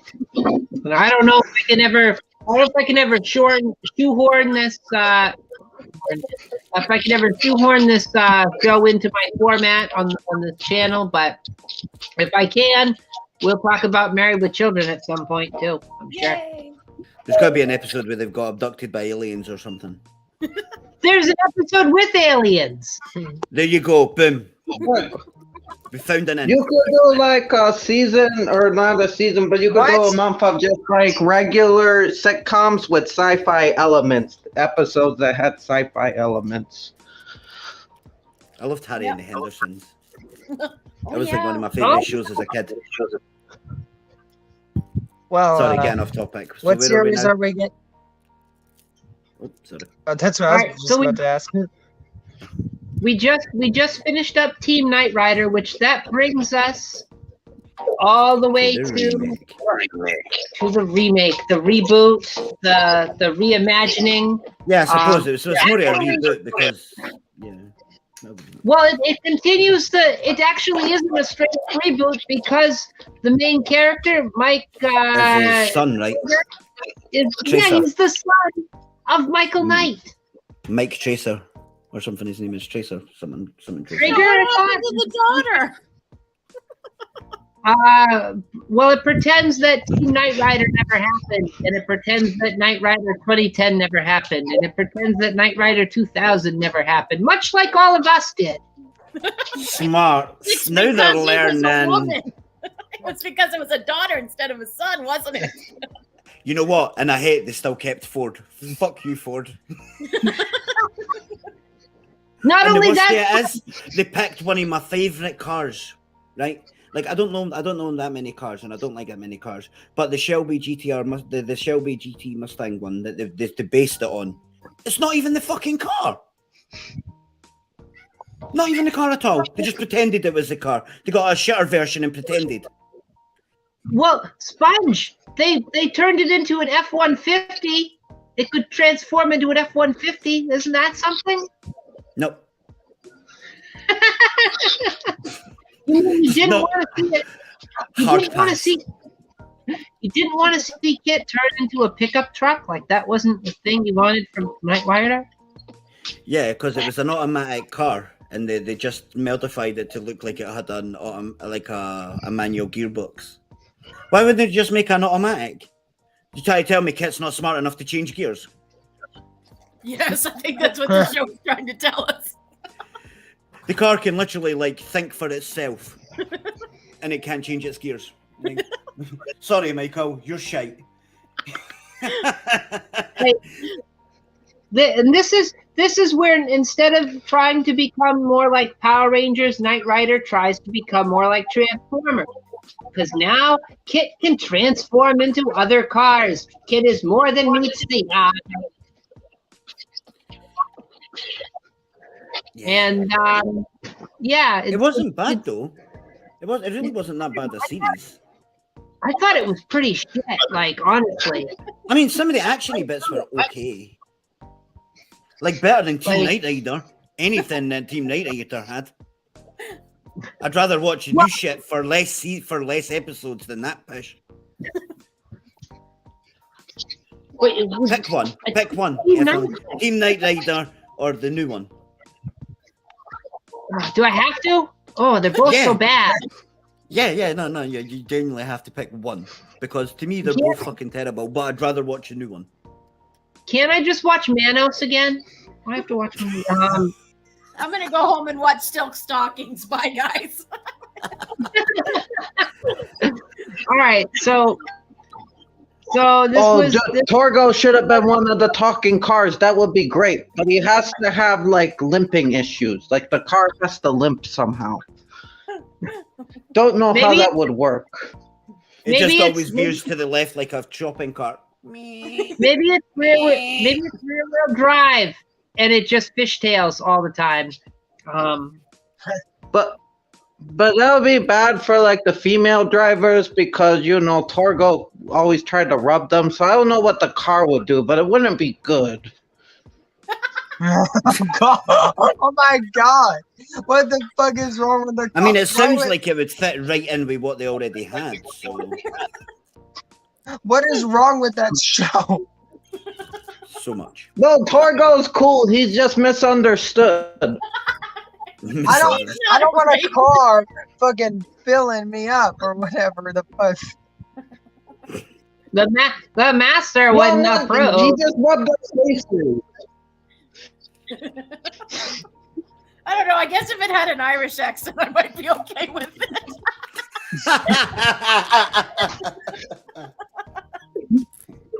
So this TV show, significantly less successful than Team Knight Rider. It did 18 episodes, and it ran one season. And of course, it stars Justin Bruning. I guess that's his name. I guess that's how you pronounce it. He was in a Britney Spears music video. He was in Boys. So, do you remember that music video? They asked Chris Rock to be the voice of Kit, and he told me fuck off. Yeah, they got Val Kilmer for the voice. The Hoff specifically asked Chris Rock to do it, and he told him to go fuck himself. He was like, "Nah, I'm out." But that got us Val Kilmer. Yeah, Val Kilmer. I remember that because I thought this series was a movie because I guess I only watched one episode. But well, there's 18 episodes, so you still got 17 episodes to watch, Kara. Yay! No, thank you. You can't defy the math.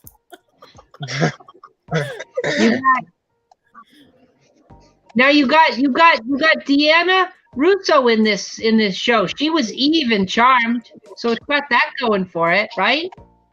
Sure, if you say so.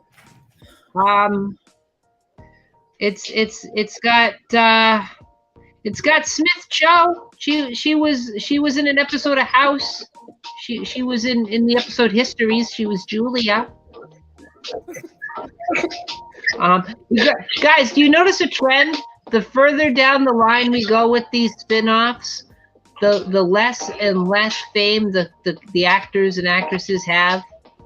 What are you saying about Val Kilmer? What are you saying about Val Kilmer, Ethel? He's not even cast in it. He's like, they just have nothing. Like, they got his voice. Like, literally, he could phone it in. Like, what does that tell you? He was saved by Batman. He was Batman. He has nothing to worry about. He'll always be remembered. And honestly, can you remember him from anything other than Batman Forever? Like, after that? Like... Oh, Tombstone. You gotta follow him, Tombstone. Yeah. But that's about it. Brilliant in Tombstone. Yeah. He was the one guy in a fucking with the Tom Cruise, you know, they were in planes and room. He was in that movie. You know that one that we can't remember. Yeah. Oh, all right. Here's a big star. Here's a big name. You got Paul Campbell from Battlestar Galactica, the reboot in 2004. He's in this. The remake. Yeah. He was. God damn it, Christian. He was also Lieutenant Bolas in Andromeda. Bruce Davison was in it. Huh? Bruce Davison was in it. He was in the shit X-Men movie. He was the Senate guy that melted into water. Oh yeah, he was Senator Kelly. Oh. I can't remember his name. Oh, and he was also George Hunter. See, he did stuff. And what? One famous guy. Yay, fame. Oh, and he was George Henderson in Harry and the Hendersons. Oh, wow. The TV show. So yeah. Oh, wait, that was the kid, right? No, George Henderson was the father, wasn't it? No, that was Harry I thought Henderson. It was John Lithgow. That was in the John movie. Lithgow was the... In the movie, it was John Lithgow. There was a TV series. There was a TV series, Trench. Oh, I keep forgetting there was a show. My bad. No, it's cool. It's cool. A lot of people forget that it was a show too. I did. I didn't even know it was a show. Yeah, it's they did a show and I think they even reused the same animatronic head from the movie because it looks identical. Wait, are we still talking about the Knight Rider remake? We're talking about Harry and the Hendersons because it had Bruce Davidson, who was Senator Kelly in the X-Men movie. I thought you were talking about the remake because you said they were reusing stuff, and I'm just like, oh, they reused stuff from the original series of Knight Rider? No. Apparently, there was one of the trivias. You can see Kit in the background under a tarp when you first see the Mustang. You can see the old Kit.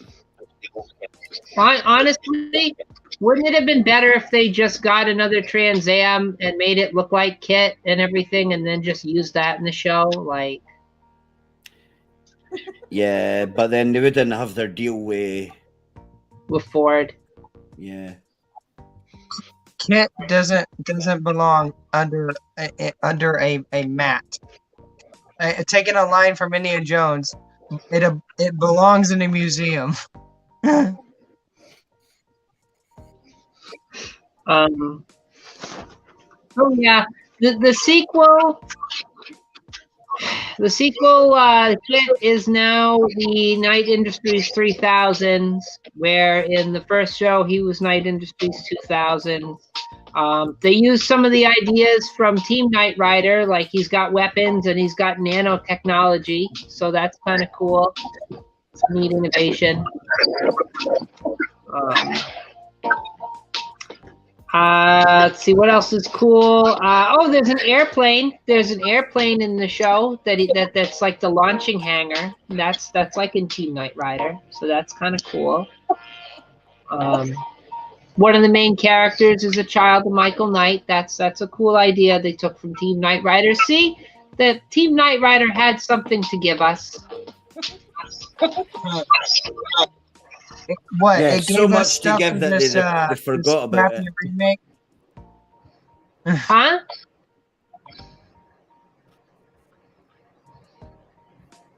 Raising Cain. Right. So maybe it didn't have a lot to contribute. You know, these might just be coincidences.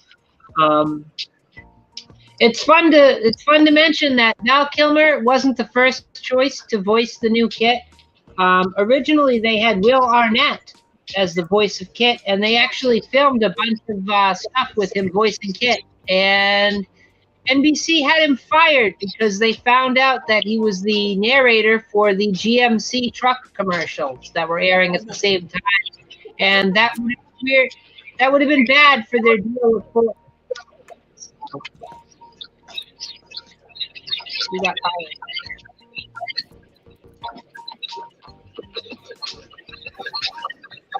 Got fired for that. Well, yeah, because they had to deal with Ford, and they can't be having the guy from the GMC truck commercials in your Ford themed show. It's a fucking traitor.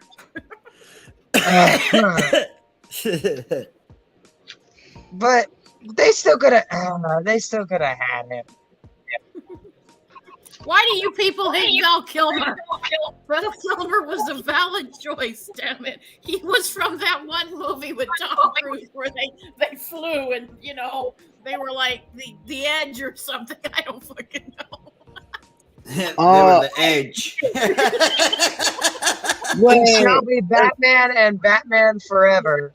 Get it? He shall be Batman forever. I did mention that. A volleyball movie. Yeah, Stretch. There's that movie too.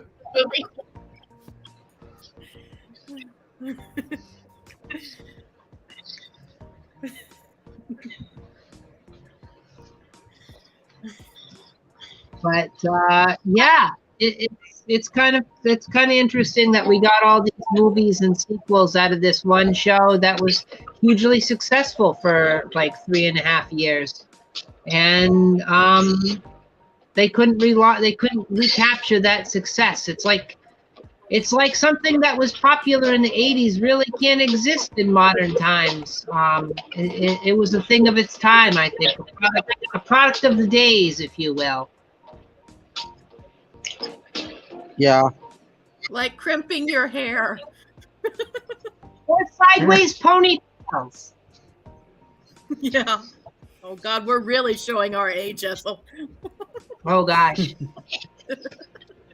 Watching Are today. we talking the BC period again? But Wow, John.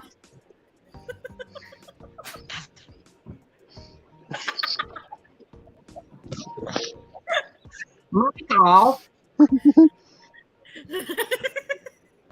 I'm ashamed I didn't think to make that joke. Oh, Apple, I got a question. Oh, Are fire there away. any- Are there any choreographed fights in the show? Because I was watching today, and I was watching the first couple episodes, and one of the episodes he confronts these like guys in this bar, and they're playing "Hit Me With Your Best Shot" in the background, and you think you're about to see a fight, but you only see the aftermath of it.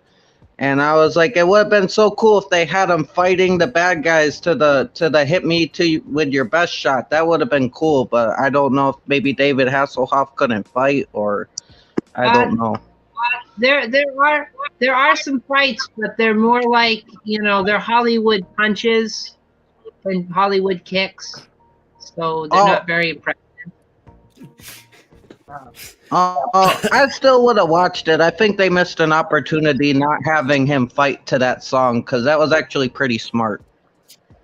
It's cool that you mentioned with your best shot, because the show had a habit of using a lot of covers of then popular songs and putting them in montages and moments in the show, and it was kind of neat.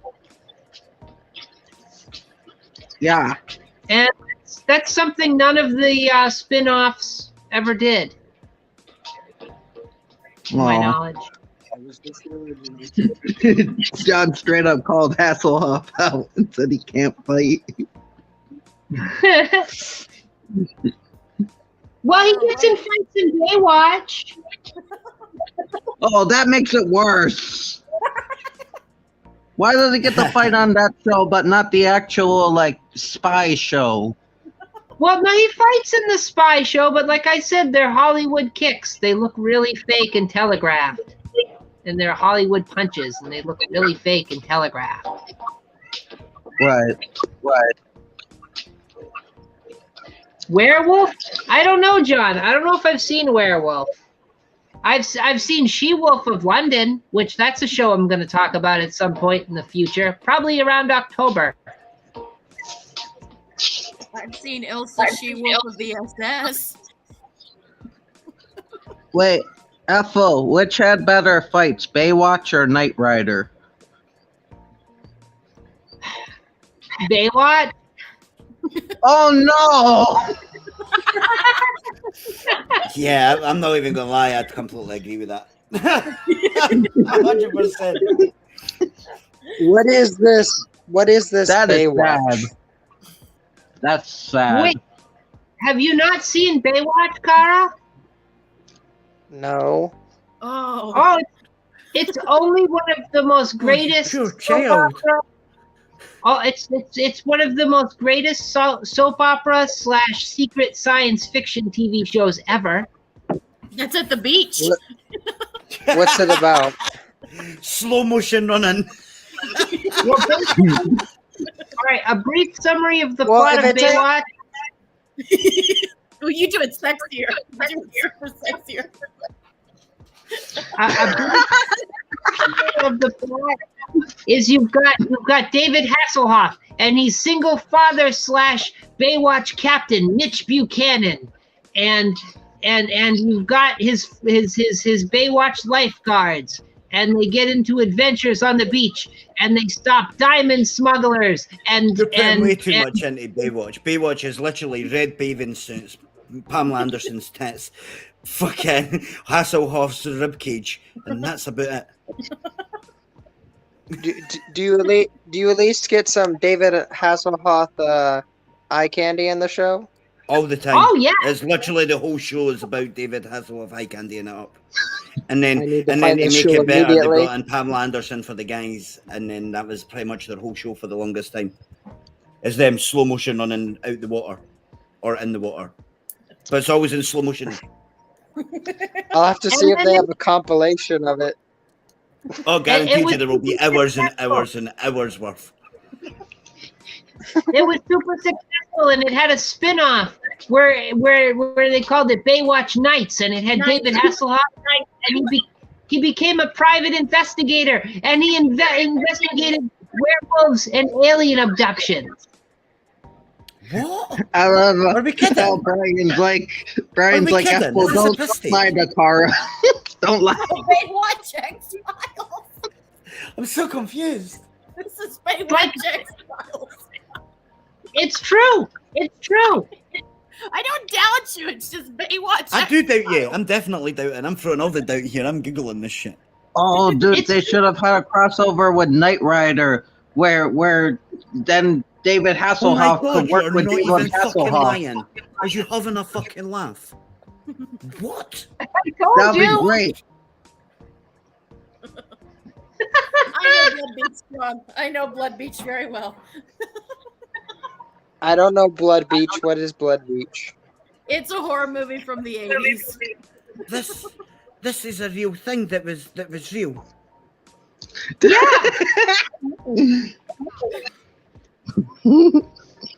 How? Like This is legitimately fucking with you. I don't get it. It's I real. remember. It's fucking insane. Yeah, I saw a clip where David Hasselhoff was like wrestling a mummy, and he jumped off of I think a box, and he landed on the mummy. It was. And why did It they was make grounded the same in reality. characters as Baywatch though? Why would they just not make up different characters? Why would they? Oh, Carrie, I didn't even understand. Like my brain doesn't compute. Well, they also this is so wait, Hollywood. he's still a lifeguard, but he's moonlighting as some Buffy the Vampire Slayer. He's a lifetime on Baywatch, and then it's dark and aliens come out and he becomes a private eye. As you do. That old Jennifer.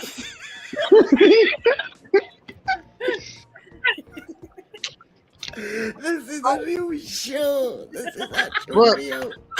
These are like the same type of people that took the people from Happy Days and made a cartoon where they're in space. Oh shit! They don't believe care. it's a real thing. David It's an Hasselhoff actual was real in thing. Piranha.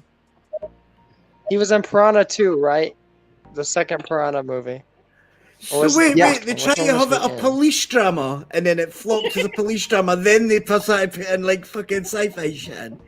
So it's the first season, like he's legit a private eye, like he's just doing solving crimes. Well, yeah, but like Baywatch.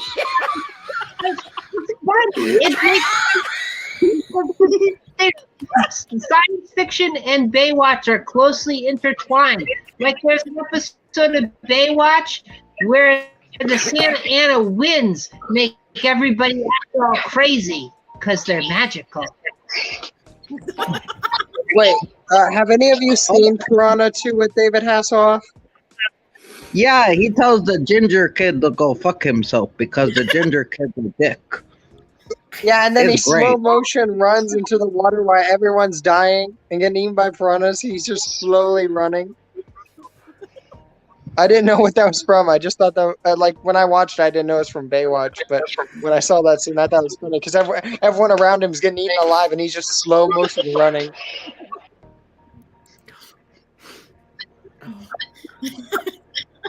Yeah, we'll be. He's a Like lifeguard. I plan on doing an entire stream on Watch this summer. So like we're gonna get into it later about this. So this is like a teaser almost for that, I guess. But It's pretty good.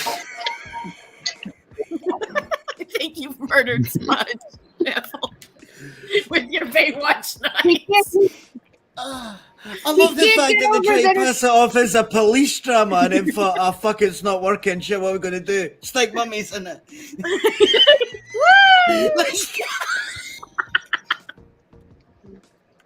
Trenchy, can we get you slow motion running into the water? Oh no. Why not? No. It's too cold out. Oh man, Yeah, slow motion I'm down. running I will into the go water. and watch this shit just to be a part of it. I can't believe this is a new thing. Like, oh my god. Trenchy, you could do it in your bathtub. You could have warm water and do it in your bathtub. Oh, nobody wants to see that. Nobody wants to see that. Oh, you'd be wrong about that, Trenchy. Oh Jesus.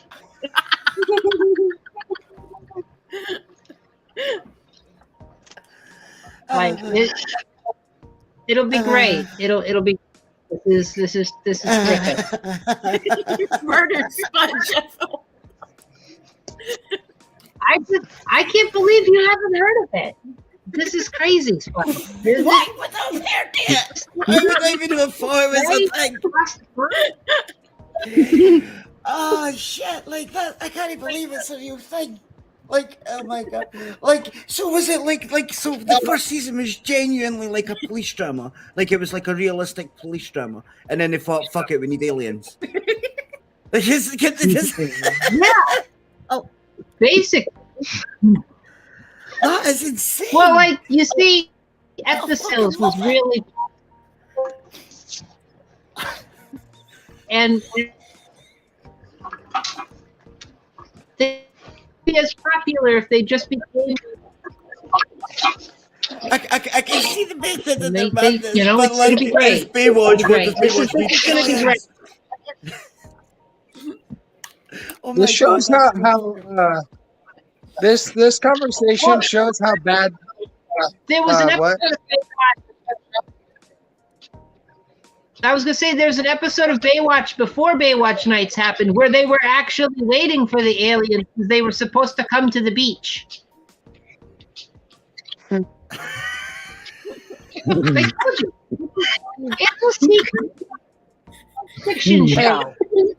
Hey, this conversation shows how crappy the Knight Rider remake is. We talked about it for like 2 seconds, and then we all just changed to a different conversation because nobody cared about it.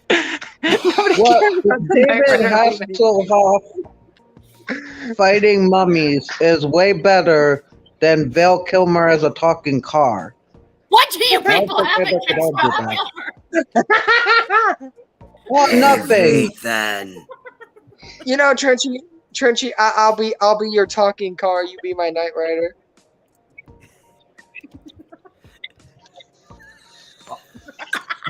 Nothing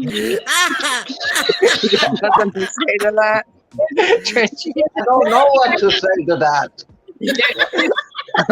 agree. It should be on a There's Valentine. a joke here, because I want to encourage it, and Trenchy is really uncomfortable. I am not going to make the joke, but there was a joke here, and it was a little blue.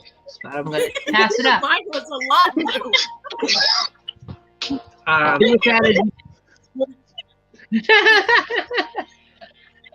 But that was basically, this has been the miracle of Knight Rider, guys. Like, I mean, it was a wonderful thing, and it became a not so wonderful thing, and then it became a very forgettable thing, and then we all decided to talk about Baywatch.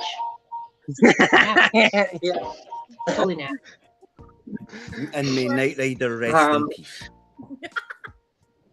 I don't want to see no more reincarnations, May they- no more sons, no more daughters, no more reboots, remakes, remasters, none of the bullshit. Just let it die. Leave it alone. That's what I say. Leave it Val alone. Kilmer. Leave Hasselhoff where he was in the 80s. At No some more point, sexist cars. at some point, the shadowy flight has to end, and that's what happens. You know, one man made a difference, and Yeah, it'd Baywatch aliens. You can't get over that, can you? Can I fuck? I can't believe this is a real thing. Goddamn Hasselhoff.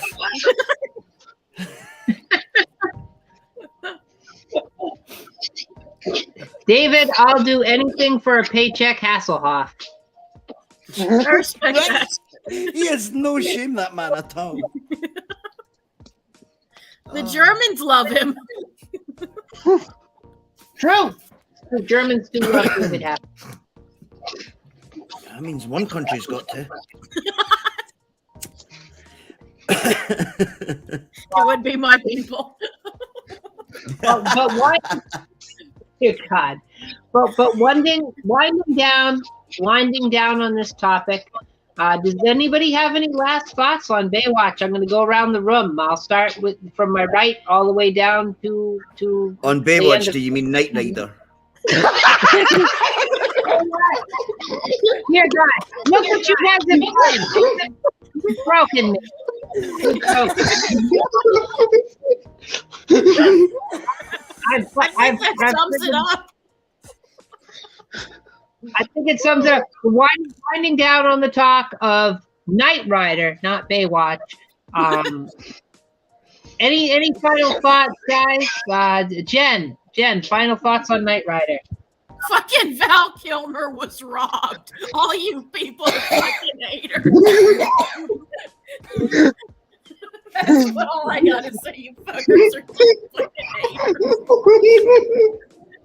You know, he was like Maverick or Moose or whoever that guy was in the plane. Why does your plane have? Why is that your plane action? Yeah. That's all I got. I've said my piece. You all people should be ashamed of yourselves.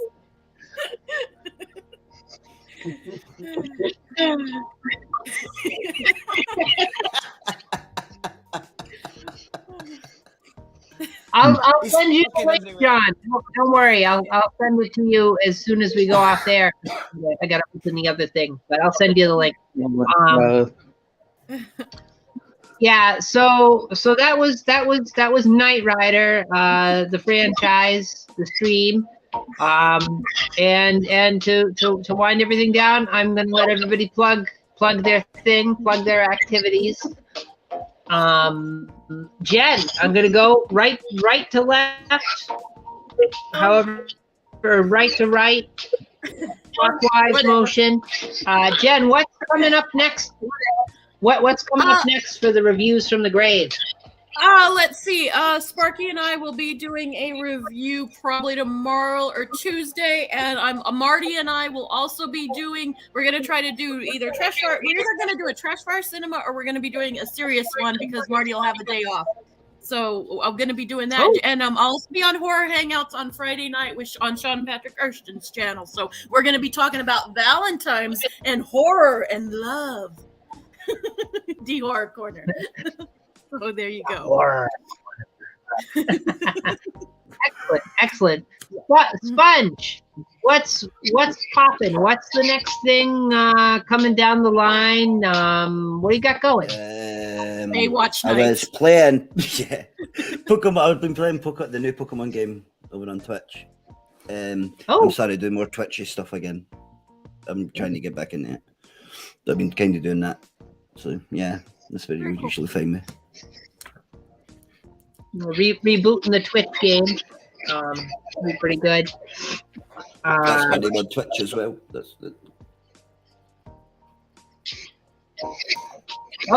Yes, the Fun Sponge 7000. Check it out. Definitely go subscribe. It's not subscribing. Follow on Twitch. You can subscribe if you want. Like it just means it costs you money though. So how about we subscribe? Even better. Put some coin in his purse. Subscribe. Kara, what's up next for you? What's the next thing on the docket? What's going on? Well, I have a few things. I'm gonna do. Most recent thing is either gonna be I'm gonna post that entire juke video that I said I made, and that it's the toilet intruder, or I'm gonna post not really post. I am doing the live stream of Ghostbusters, watching the first two movies.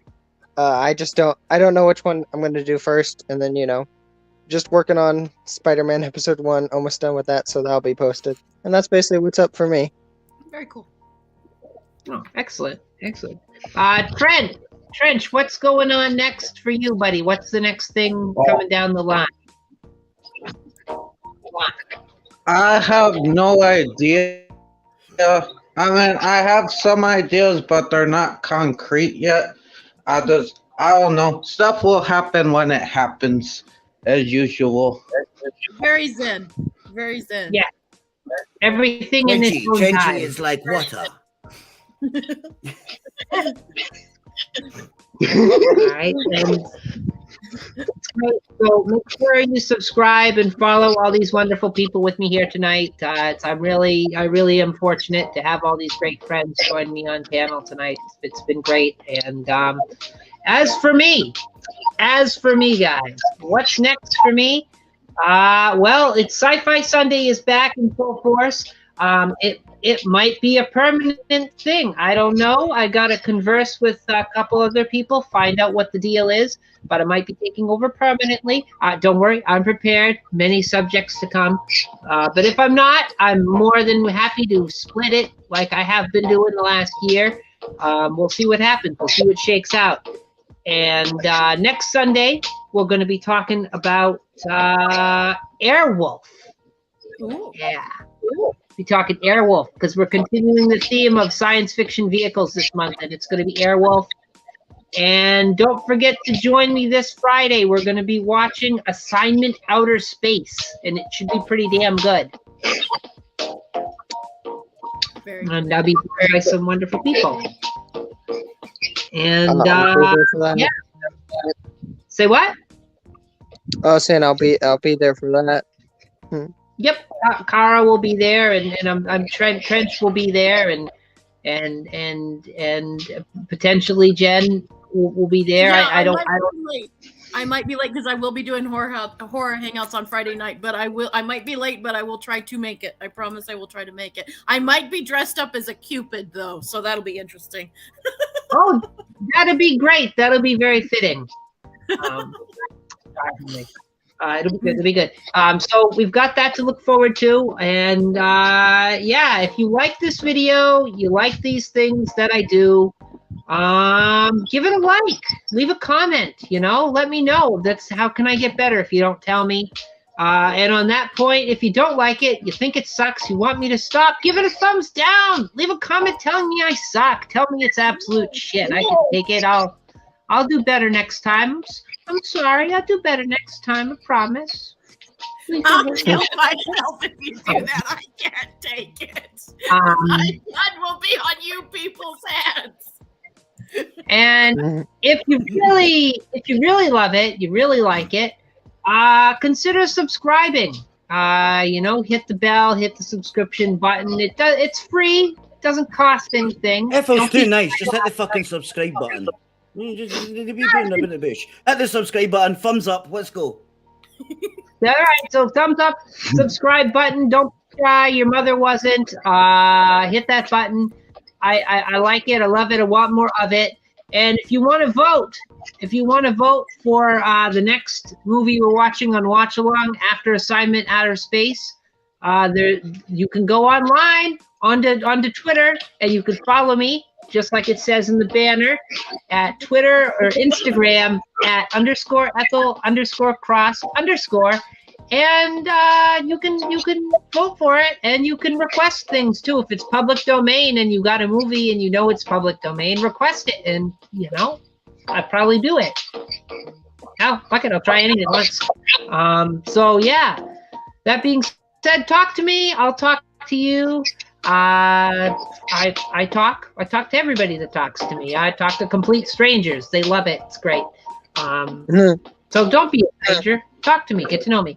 So there we go. And I want to thank everybody who was in the chat tonight. I want to thank my good friend Sponge, who ended up joining us on panel. I'm going to thank Toko Agogo, our good friend Sparky, my pal John Steele, Clipper Clubber, 1972, my pal Brian.